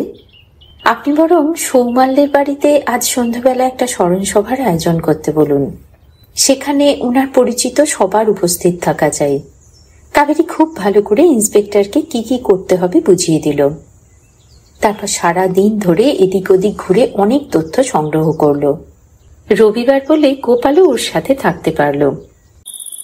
সন্ধ্যাবেলায় সৌমাল্যদের বাড়িতে সবাই উপস্থিত হয়ে গেল। জয়মাল্য আর তার পরিবার তো আগে থেকে ছিলই, বাকি মালার পরিবার, সৌমাল্যের স্ত্রী পুত্র, রীতা তার ছেলে, অফিসের লোকজন, পাড়ার লোকজন, ল অফিসার বিজয়, কাবেরী, গোপাল, ইন্সপেক্টর পালিত এবং আরো অনেকে উপস্থিত হল। সৌমাল্যর ছবিতে মালা পরানো রয়েছে। এক একজন করে সৌমাল্য সম্বন্ধে নিজেদের বক্তব্য রাখছে। সৌমাল্যর ছেলে রুদ্রাংশ বেশ কৌতূহলের সাথে সবার কথা শুনছে। বোঝা যাচ্ছে নিজের বাড়ি সম্বন্ধে তার যথেষ্ট আগ্রহ আছে। রূপাঞ্জনা মাথা নিচু করে গম্ভীরভাবে বসে আছেন। তাকে যখন কিছু বলতে বলা হলো তখন সে বলল, সৌম্যর হত্যাকারীকে যতক্ষণ না খুঁজে পাওয়া যাচ্ছে ততক্ষণ আমার মনে শান্তি নেই। আমি কাবেরী ম্যাডাম আর ইন্সপেক্টর পালিতের কাছে অনুরোধ জানাচ্ছি, যত শীঘ্র সম্ভব ওর খুনিকে খুঁজে বার করা হোক। উনি আর কিছু বলতে পারলেন না, ওনার গলা বুঝে এলো। বিজয় বললেন, সৌমাল্য মারা যাওয়ার আগে তার কোম্পানির পরবর্তী সিইওর নাম নির্ধারণ করে গেছে। আমি বেশ কিছুদিন দেশের বাইরে ছিলাম, ফিরে এসে ওনার খবরটা শুনলাম। এমনটা যে হতে পারে সেটা নিশ্চয়ই উনি নিজেও ভাবতে পারেননি। তবে ওনার সব কাজই খুব পাকাপোক্ত ছিল, তাই আইনের ব্যাপারটা উনি ঠিক করে রেখেছিলেন। আজ ওনার স্মরণ সভাটা হয়ে যাক, কাল সবার সামনে আমি ডিডটা পড়তে চাই। ওনার পর কাবেরী ওর বাড়িতে সৌমাল্যের আসা, তারপর কি কি হয়েছিল সবকিছু সংক্ষেপে বর্ণনা করে বলল, আপনারা জানেন নিশ্চয়ই লিজার খুনি ধরা পড়েছে। সৌমাল্যের খুনও তিনি করেছেন কিনা সেটা শীঘ্রই জানা যাবে, আর 2-1 দিনের মধ্যেই সৌমাল্য হত্যা রহস্য পুরোপুরি উন্মোচিত হয়ে যাবে বলে আমার বিশ্বাস। বলে মনে পড়ে যাওয়ার ভঙ্গিতে বলল, ও হ্যাঁ ইন্সপেক্টর, আমি তদন্ত করতে গিয়ে জানতে পেরেছি যে ঘটনার দিন সৌম্য আমাদের বাড়ি আসার আগে রামলাল দাস সরণিতে একটা বাড়িতে গিয়েছিলেন। আজ তো রাত হয়ে গেছে, 9টা বেজে গেছে, এখন আর যাওয়া ঠিক হবে না। কাল আর্লি মর্নিং এ আমি বাড়িটা একটু দেখতে চাই। আপনি প্লিজ যদি আমার সাথে কয়েকজন পুলিশ ফোর্স দেন তো আমার একটু সুবিধা হয়, মানে সঙ্গে পুলিশ থাকলে লোকে একটু বেশি সহযোগিতা করে। ঠিক আছে, আমি লোক পাঠিয়ে দেবো। আরো অনেকেই সৌমাল্য সম্বন্ধে নিজেদের বক্তব্য রাখলেন। অনুষ্ঠানের শেষে কিছু স্ন্যাক্সের ব্যবস্থাও ছিল। কাবেরীরা সেটা না নিয়ে বেরিয়ে গেল। অফিসারও রাত হয়ে গেছে বলে বেরিয়ে গেলেন। রাত 10:30টার সময় একটা পুলিশ জিপ আর গোপালের মোটরসাইকেল রামলাল দাস সরণি থেকে একটু দূরে একটা ঝোপঝাড়ের মধ্যে এসে দাঁড়ালো। 4 জন পুলিশ, কাবেরী আর গোপাল নিঃশব্দে শিবানীদের বাড়িতে ঢুকলো। আজ আগে থেকেই গেটে তালা দেয়া, অর্থাৎ শিবানীরা বাড়িতে নেই। কাবেরী মনে মনে খুশি হলো, কাজটা অনেক সোজা হয়ে গেল। ওরা আগে পিছন দিকের পাঁচিল টপকে বাড়িতে ঢুকে চুপি চুপি সামনের দিকে এসে তালা খুলে একতলায় ঢুকে গেল। ইন্সপেক্টর পালিত, কাবেরী আর গোপাল ভিতরে ঢুকলো, আর বাকিরা বাগানে অন্ধকারে লুকিয়ে রইল। গোপাল বলল, খুনিগুলো তো চাবি ফেরত দিয়ে চলে গেছে, আর আজ বাড়িওয়ালারা বাড়িতে নেই, তো এখন ওরা আবার ঢুকবে কি করে? যেমন ভাবে আমরা ঢুকেছি, নকল চাবি দিয়ে। ওদের মতন খারাপ লোক ডুপ্লিকেট না বানিয়ে এমনি এমনি চাবি ফেরত দিয়েছে বলে তুই মনে করিস? সেটা অবশ্য ঠিকই। ওরা ঘরের আলো নিভিয়ে অপেক্ষা করতে লাগলো। বাকি পুলিশদের নির্দেশ দেওয়া আছে কাউকে দেখলেই মোবাইল কল করতে। 1 ঘন্টা পর 11:30টার সময় ইন্সপেক্টরের মোবাইলটা জ্বলে উঠে নিভে গেল। ওরা প্রস্তুতি ছিল। তৎক্ষণাৎ কাবেরী পর্দার আড়ালে, গোপাল বাথরুমে, আর ইন্সপেক্টর আলমারির পিছনে লুকিয়ে পড়ল। একটু পরে প্রায় নিঃশব্দে 2টো ছায়ামূর্তি তালা খুলে ঘরে ঢুকল। মেয়েটা ঘরে ঢুকেই আলো জ্বালিয়ে দিল। কাবেরী পর্দার আড়াল থেকেই ওদের দেখতে পাচ্ছিল। লম্বা লোকটা আর কেউ না, সৌমাল্যের জামাইবাবু অমরেশ ব্যানার্জি। মেয়েটাকেও চেনে না, আন্দাজ করা যায় ইনিই সেই প্রতিবাদী জার্নালিস্ট রূপা। অমরেশ খিঁচিয়ে উঠল, আলো জ্বালালে কেন? লোকে দেখতে পাবে তো। মেয়েটা বলল, তুমিই তো বললে বাড়িতে কেউ নেই, তালা দেবা। তাতে কি, যদি এসে যায়? রাত 11:30টায় আর কেউ আসে না, আর এসে গেলে ছদ্মবেশী মাসিমিশো সেজে নেবো। আর এই বাড়িটা তো এখন পর্যন্ত আমাদেরই আছে, ভাড়াটা তো অ্যাডভান্স দেওয়াই আছে। কি করে মাসিমেশো সাজবে শুনি? সেই চুলদাড়িগুলো আর আছে নাকি? সেই জন্য তো বলেছিলাম এত তাড়াতাড়ি জিনিসগুলো ফেরত দিও না, আবার দরকার হতে পারে। তুমি কি শুনলে আমার কথা? অমরেশ আলমারি খুলতে খুলতে বলল, 2 মার্ডার হয়ে গেছে, এখন যত শীঘ্র সম্ভব প্রমাণ লোপাট করা যায় ততই মঙ্গল। নেহাত মাথামোটা গোয়েন্দাটা আর ওই মাথামোটা ইন্সপেক্টরটা রজতকে দোষী সাব্যস্ত করলো, তাই আমরা পার পেয়ে গেলাম, না হলে তো এতক্ষণে জেলের ঘানি টানতে হতো। তা ঠিক, তবে এই ওষুধ তৈরি কলগুলো রাখবে কোথায়? অমরেশ মেশিনগুলো একটা পেপার ব্যাগে ভরতে ভরতে বলল, কোথাও না, রাস্তায় এক জায়গায় একটা বাঁশঝাড়ের মধ্যে ডোবা দেখেছি, মধ্যে ছুঁড়ে ফেলে দেবো, এদের সলিল সমাধি হবে। অমরেশ যেই আলমারি থেকে ওষুধের কলটা হাতে নিয়েছে, অমনি পর্দার আড়াল থেকে কাবেরী বেরিয়ে এলো। অমরেশ পিছন ফিরেছিল বলে দেখতে পায়নি। মেয়েটা চেঁচিয়ে উঠল, কে? কাবেরী বলল, আমি, মাথামোটা গোয়েন্দা। অমরেশ প্যাকেটটা রেখে দিয়ে এক লাফে কাবেরীর গলা চেপে ধরে হিসিস করে বলল, তুই তো খুন করেছি, 3 নম্বরটা এবার করব। গোপাল কাবেরীকে বাঁচানোর জন্য বাথরুম থেকে দৌড়ে আসতে গেল, কিন্তু মেয়েটা ওকে চাপটে ধরে আটকাতে লাগলো। গোপাল ইঁদুরের গর্ত থেকে টাকা ফেরত আনতে পারে, কিন্তু কোনো মহিলার অসম্মান করতে পারে না। সে যতটা সম্ভব সাবধানে নিজেকে ছাড়াবার চেষ্টা করতে লাগলো। এদিকে পালিত আলমারির ফাঁকে আটকে গিয়ে বেরোবার জন্য কোস্তাকুস্তি করে চলেছে। কাবেরীর গলায় অমরেশের হাত চেপে বসে যাচ্ছে। শেষ মুহূর্তে পালিত নিজেকে বার করতে সক্ষম হয়ে অমরেশের মাথায় পিস্তল চেপে ধরে বলল, আরে আরে, উনি এখানেই, ওনার সঙ্গে একজন মাথা মোটা ইন্সপেক্টরও রয়েছে। শিগগির ছাড়ুন, না হলে আপনার মাথাটা কতটা মোটা সেটা পরীক্ষা করতে আমার পিস্তলের গুলিটা খরচ করতে হবে। অমরেশের হাত আলগা হয়ে গেল। কাবেরী দৌড়ে গিয়ে দরজা খুলে দিল। বাকি পুলিশরা এসে ওদের হাতে হাতকড়া পরিয়ে নিয়ে চলে গেল। পালিত আক্ষেপের সাথে বলল, আপনার খুব লেগেছে না? আমার ওইটুকু সরু জায়গার মধ্যে ঢোকাটা উচিত হয়নি, আর দুজন কনস্টেবলও ভেতরে রাখলে হতো। না না, এত বেশি লোক থাকলে ওরা দেখে ফেলতো, আর আপনিই বা কোথায় লুকোতেন। পালিত তাও আফসোস করতে লাগলো। কাবেরী ওনাকে আশ্বস্ত করে বলল, আরে এরকম আক্রমণে আমাদের প্রচুর অভিজ্ঞতা আছে, আপনি একদম এ নিয়ে ভাববেন না। রাত হয়ে গিয়েছিল, ওরা বাড়ি ফিরে গেল। পরের দিন সৌমাল্যের বাড়িতে আবার জমায়েত বসল। আজ রজত সেখানে উপস্থিত নেই, শুধু অমরেশ। সে এখন পুলিশি হেফাজতে। শুরু করলেন বিজয়। আপনারা জানেন নিশ্চয়ই, সুইট হারভেস্টের আইনি ব্যাপারগুলো আমিই দেখি। গত 11 অক্টোবর আমার কাছে কোম্পানি লেটারের একটা চিঠি আসে যে কিছু বিশেষ কারণবশত সৌমাল্য মুখার্জি সুইট হারভেস্টের সিইও পদ থেকে অবসর নিতে চান এবং কোম্পানির পরবর্তী সিইও পদে অমরেশ ব্যানার্জিকে নিযুক্ত করতে চান। এর জন্য যথাযথ আইনানুগ ব্যবস্থাগুলো যেন আমি যত শীঘ্র সম্ভব করি। আমার কাছে উনি এটাও বিশেষভাবে অনুরোধ করেছেন যে এই খবরটা যেন আমি ভীষণভাবে গোপন রাখি। কারণটা উনি আমাকে সাক্ষাতে জানাবেন। নিচে সৌমাল্যের সিগনেচার, স্ট্যাম্প ইত্যাদি যথাযথভাবে ছিল। চিঠিটা দেখে আমি এতটাই আশ্চর্য হয়ে গেছিলাম যে তক্ষুনি ওনাকে ফোন করেছিলাম। উনি মোবাইল ধরেননি বলে ল্যান্ডলাইনেও করেছিলাম, কিন্তু উনি তখন শহরের বাইরে কোথাও গিয়েছিলেন। অগত্যা আমি ওনার সেক্রেটারি লিজাকে বলেছিলাম যে সৌমাল্য যে ডিডটা আমাকে করতে বলেছিলেন সেটা আমি করেছি। এখন কয়েকদিনের জন্য ফরেন ট্যুরে যাচ্ছি, ফিরে এসে দিয়ে দেব। ওনার ডিড রেডি করে আমি চলে গেছিলাম। ফেরার পরেই দুর্গাপুজো এসে গেছিল। তার মধ্যে আমি সেটা ভালো করে একবার চেক করে নিই। তারপর সেটা তো ওনার সিগনেচারের জন্য একাদশীর দিন দ্বাদশীর দিন সেকেন্ড হাফে ওনার অফিসে পাঠাই। তার পরের দিনই সকালে আমার চেম্বারে এসে দেখি ওগুলোর সিগনেচার হয়ে ফেরত এসেছে।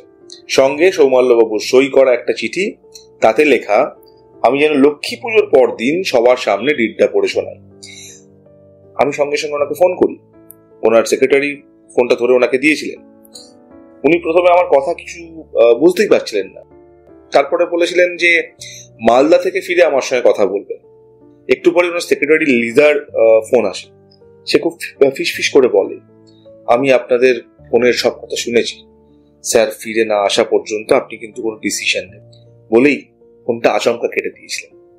এই পর্যন্ত বলে বিজয় একটু থামল। কাবেরী বলল, লিজা বুঝেছিলেন যে কিছু একটা ষড়যন্ত্র চলছে, কিন্তু সেটা কে করছে সেটা সে বুঝতে পারেনি।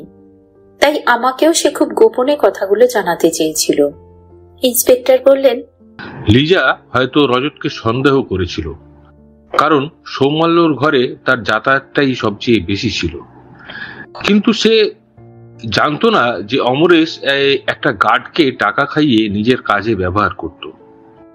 সেই সব খবর অমরেশকে দিত। নকল ডিডটাও সেই সৌমাল্য টেবিলে পৌঁছানোর আগেই পাচার করে দিয়েছিল। আর লিজার ফোনের কথাও সেই অমরেশকে জানিয়ে দিয়েছিল। তাই লিজাও অমরেশের হাত থেকে মুক্তি পেল না।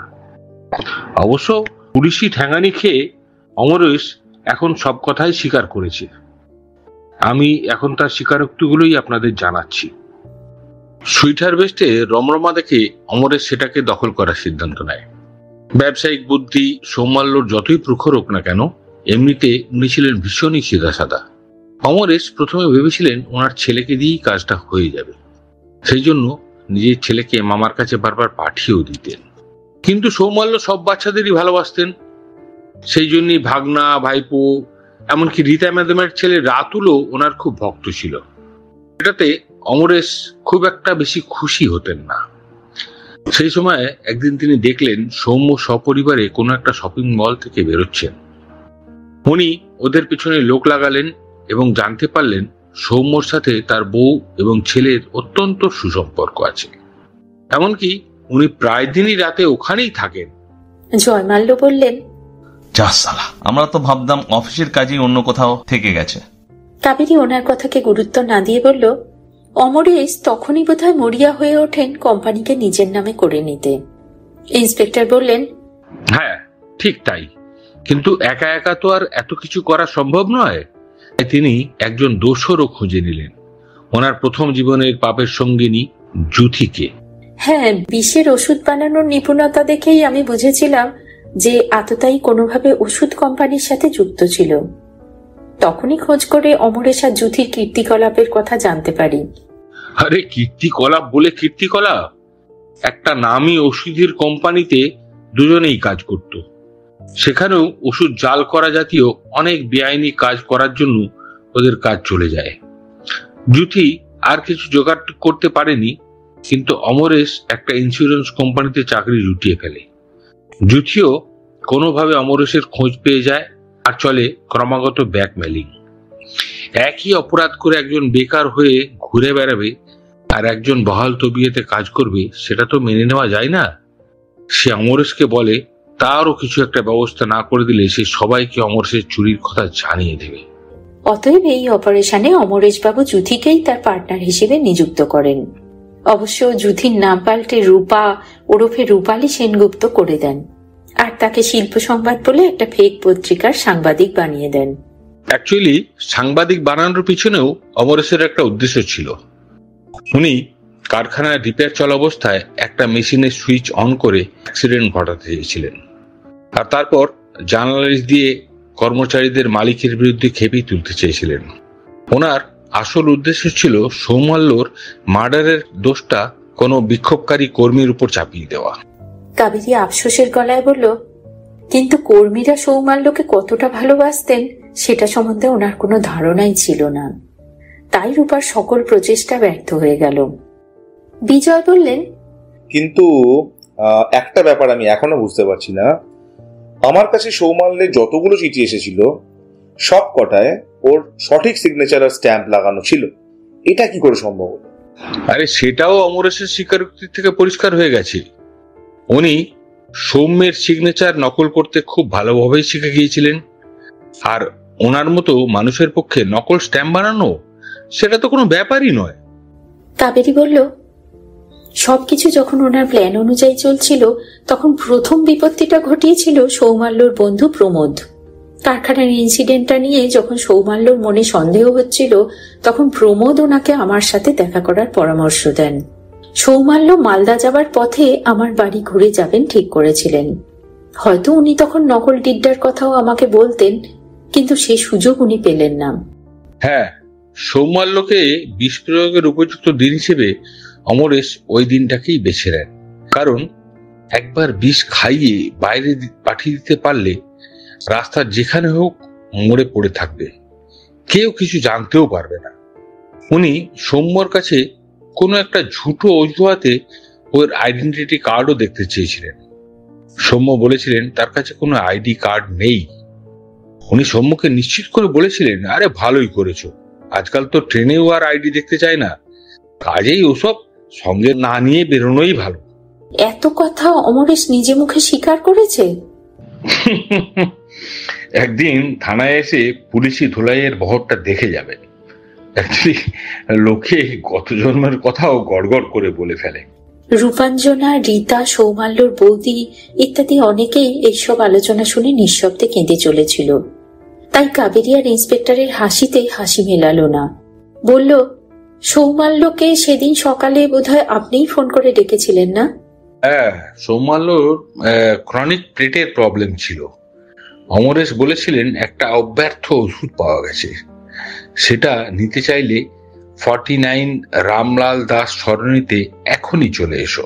আর জায়গাটা যেহেতু আমাদের বাড়ির রাস্তাতেই পড়ে, তাই উনি তৎক্ষণাৎ রাজিও হয়ে গিয়েছিলেন। হ্যাঁ, তারপর তো যা হওয়ার সেটাই হয়েছে। ওনার নিজের ওষুধ তৈরির কলে বানানো বিষ ভরা ট্যাবলেট সৌমাল্য একটা খান আর একটা প্যাকেট নিয়ে আপনার বাড়ি যান, আর সেখানে উনি কথা শেষ করতে পারলেন না। সৌমাল্য দিদি কান্নায় ফেটে পড়লেন। মা চলে যাওয়ার পর ভাইকে আমি নিজের সন্তানের মতো করে মানুষ করেছিলাম, সেই ভাইকে ও এইভাবে শেষ করে দিল। অফিসার, আপনি দেখবেন ওর যেন ফাঁসি হয়। এত ভালো একটা ছেলেকে এত ভালো একটা ছেলেকে মারা চরমতম শাস্তি ওকে পেতেই হবে। অফিসার আপনি দেখবেন। কাবেরী এই দৃশ্যগুলো সহ্য করতে পারে না, উঠে বাইরে বেরিয়ে এলো। ওর আগেই গোপাল বেরিয়ে চলে এসেছিল। পরের দিন 1 নভেম্বর সন্ধ্যেবেলায় কাবেরী আর গোপাল পারভিন্দারের বাড়ি গেল। আগের দিন রাতে রূপাঞ্জনা আর তার ছেলে এসে কাবেরীকে 60,000-এর একটা চেক দিয়ে গেছে। এই কেসটা যদিও কাবেরী নিজেকে বাঁচানোর জন্যই সলভ করেছিল, কিন্তু ওনারা ব্যক্তিগতভাবে ওকে এটার জন্য অনুরোধ করেছিল। পারভিন্দারের অ্যাড্রেস এবং কখন ডিউটি অফ থাকে সেটা পিজার দোকান থেকেই জেনে নিয়েছিল। গোপাল একটা কেক নিয়ে ওর কলিং বেল বাজালো। কাবেরী একটা ফ্যামিলি সাইজের পিজা নিয়ে একটু আড়ালে দাঁড়িয়ে রইল। পারভিন্দার দরজা খুলতে গোপাল বলল, ডেলিভারি আছে। পারভিন্দার খুব অবাক হয়ে বলল, কি আছে এতে? কেক, আপনার বার্থডে বলে আপনার বন্ধুরা পাঠিয়েছে। কিন্তু আমার যে আজ বার্থডে, সেটা তো আমার এখানে কোনো বন্ধুর জানা নেই। কাবেরী আড়াল থেকে বেরিয়ে এসে হাসি মুখে ওর হাতে পিজার প্যাকেটটা দিতে দিতে বলল, আপনার এই 2 বন্ধুর জানা আছে, হ্যাপি বার্থডে। দেখুন তো পিজাটা ঠিকঠাক গরম আছে তো। বিষাক্ত সাক্ষাৎ গল্পটি এখানেই শেষ হলো। বিভিন্ন চরিত্রে যে সমস্ত কলাকুশলীরা অভিনয় করেছেন তাদের নাম পাবেন ডেসক্রিপশন বক্সে। পুরো গল্পটা শোনার জন্য আপনাদের অসংখ্য ধন্যবাদ। গল্পটা যদি আপনাদের ভালো লেগে থাকে তবে এই জাতীয় আরো গল্প শোনার জন্য আমাদের চ্যানেলটিকে সাবস্ক্রাইব করুন প্লিজ। নমস্কার।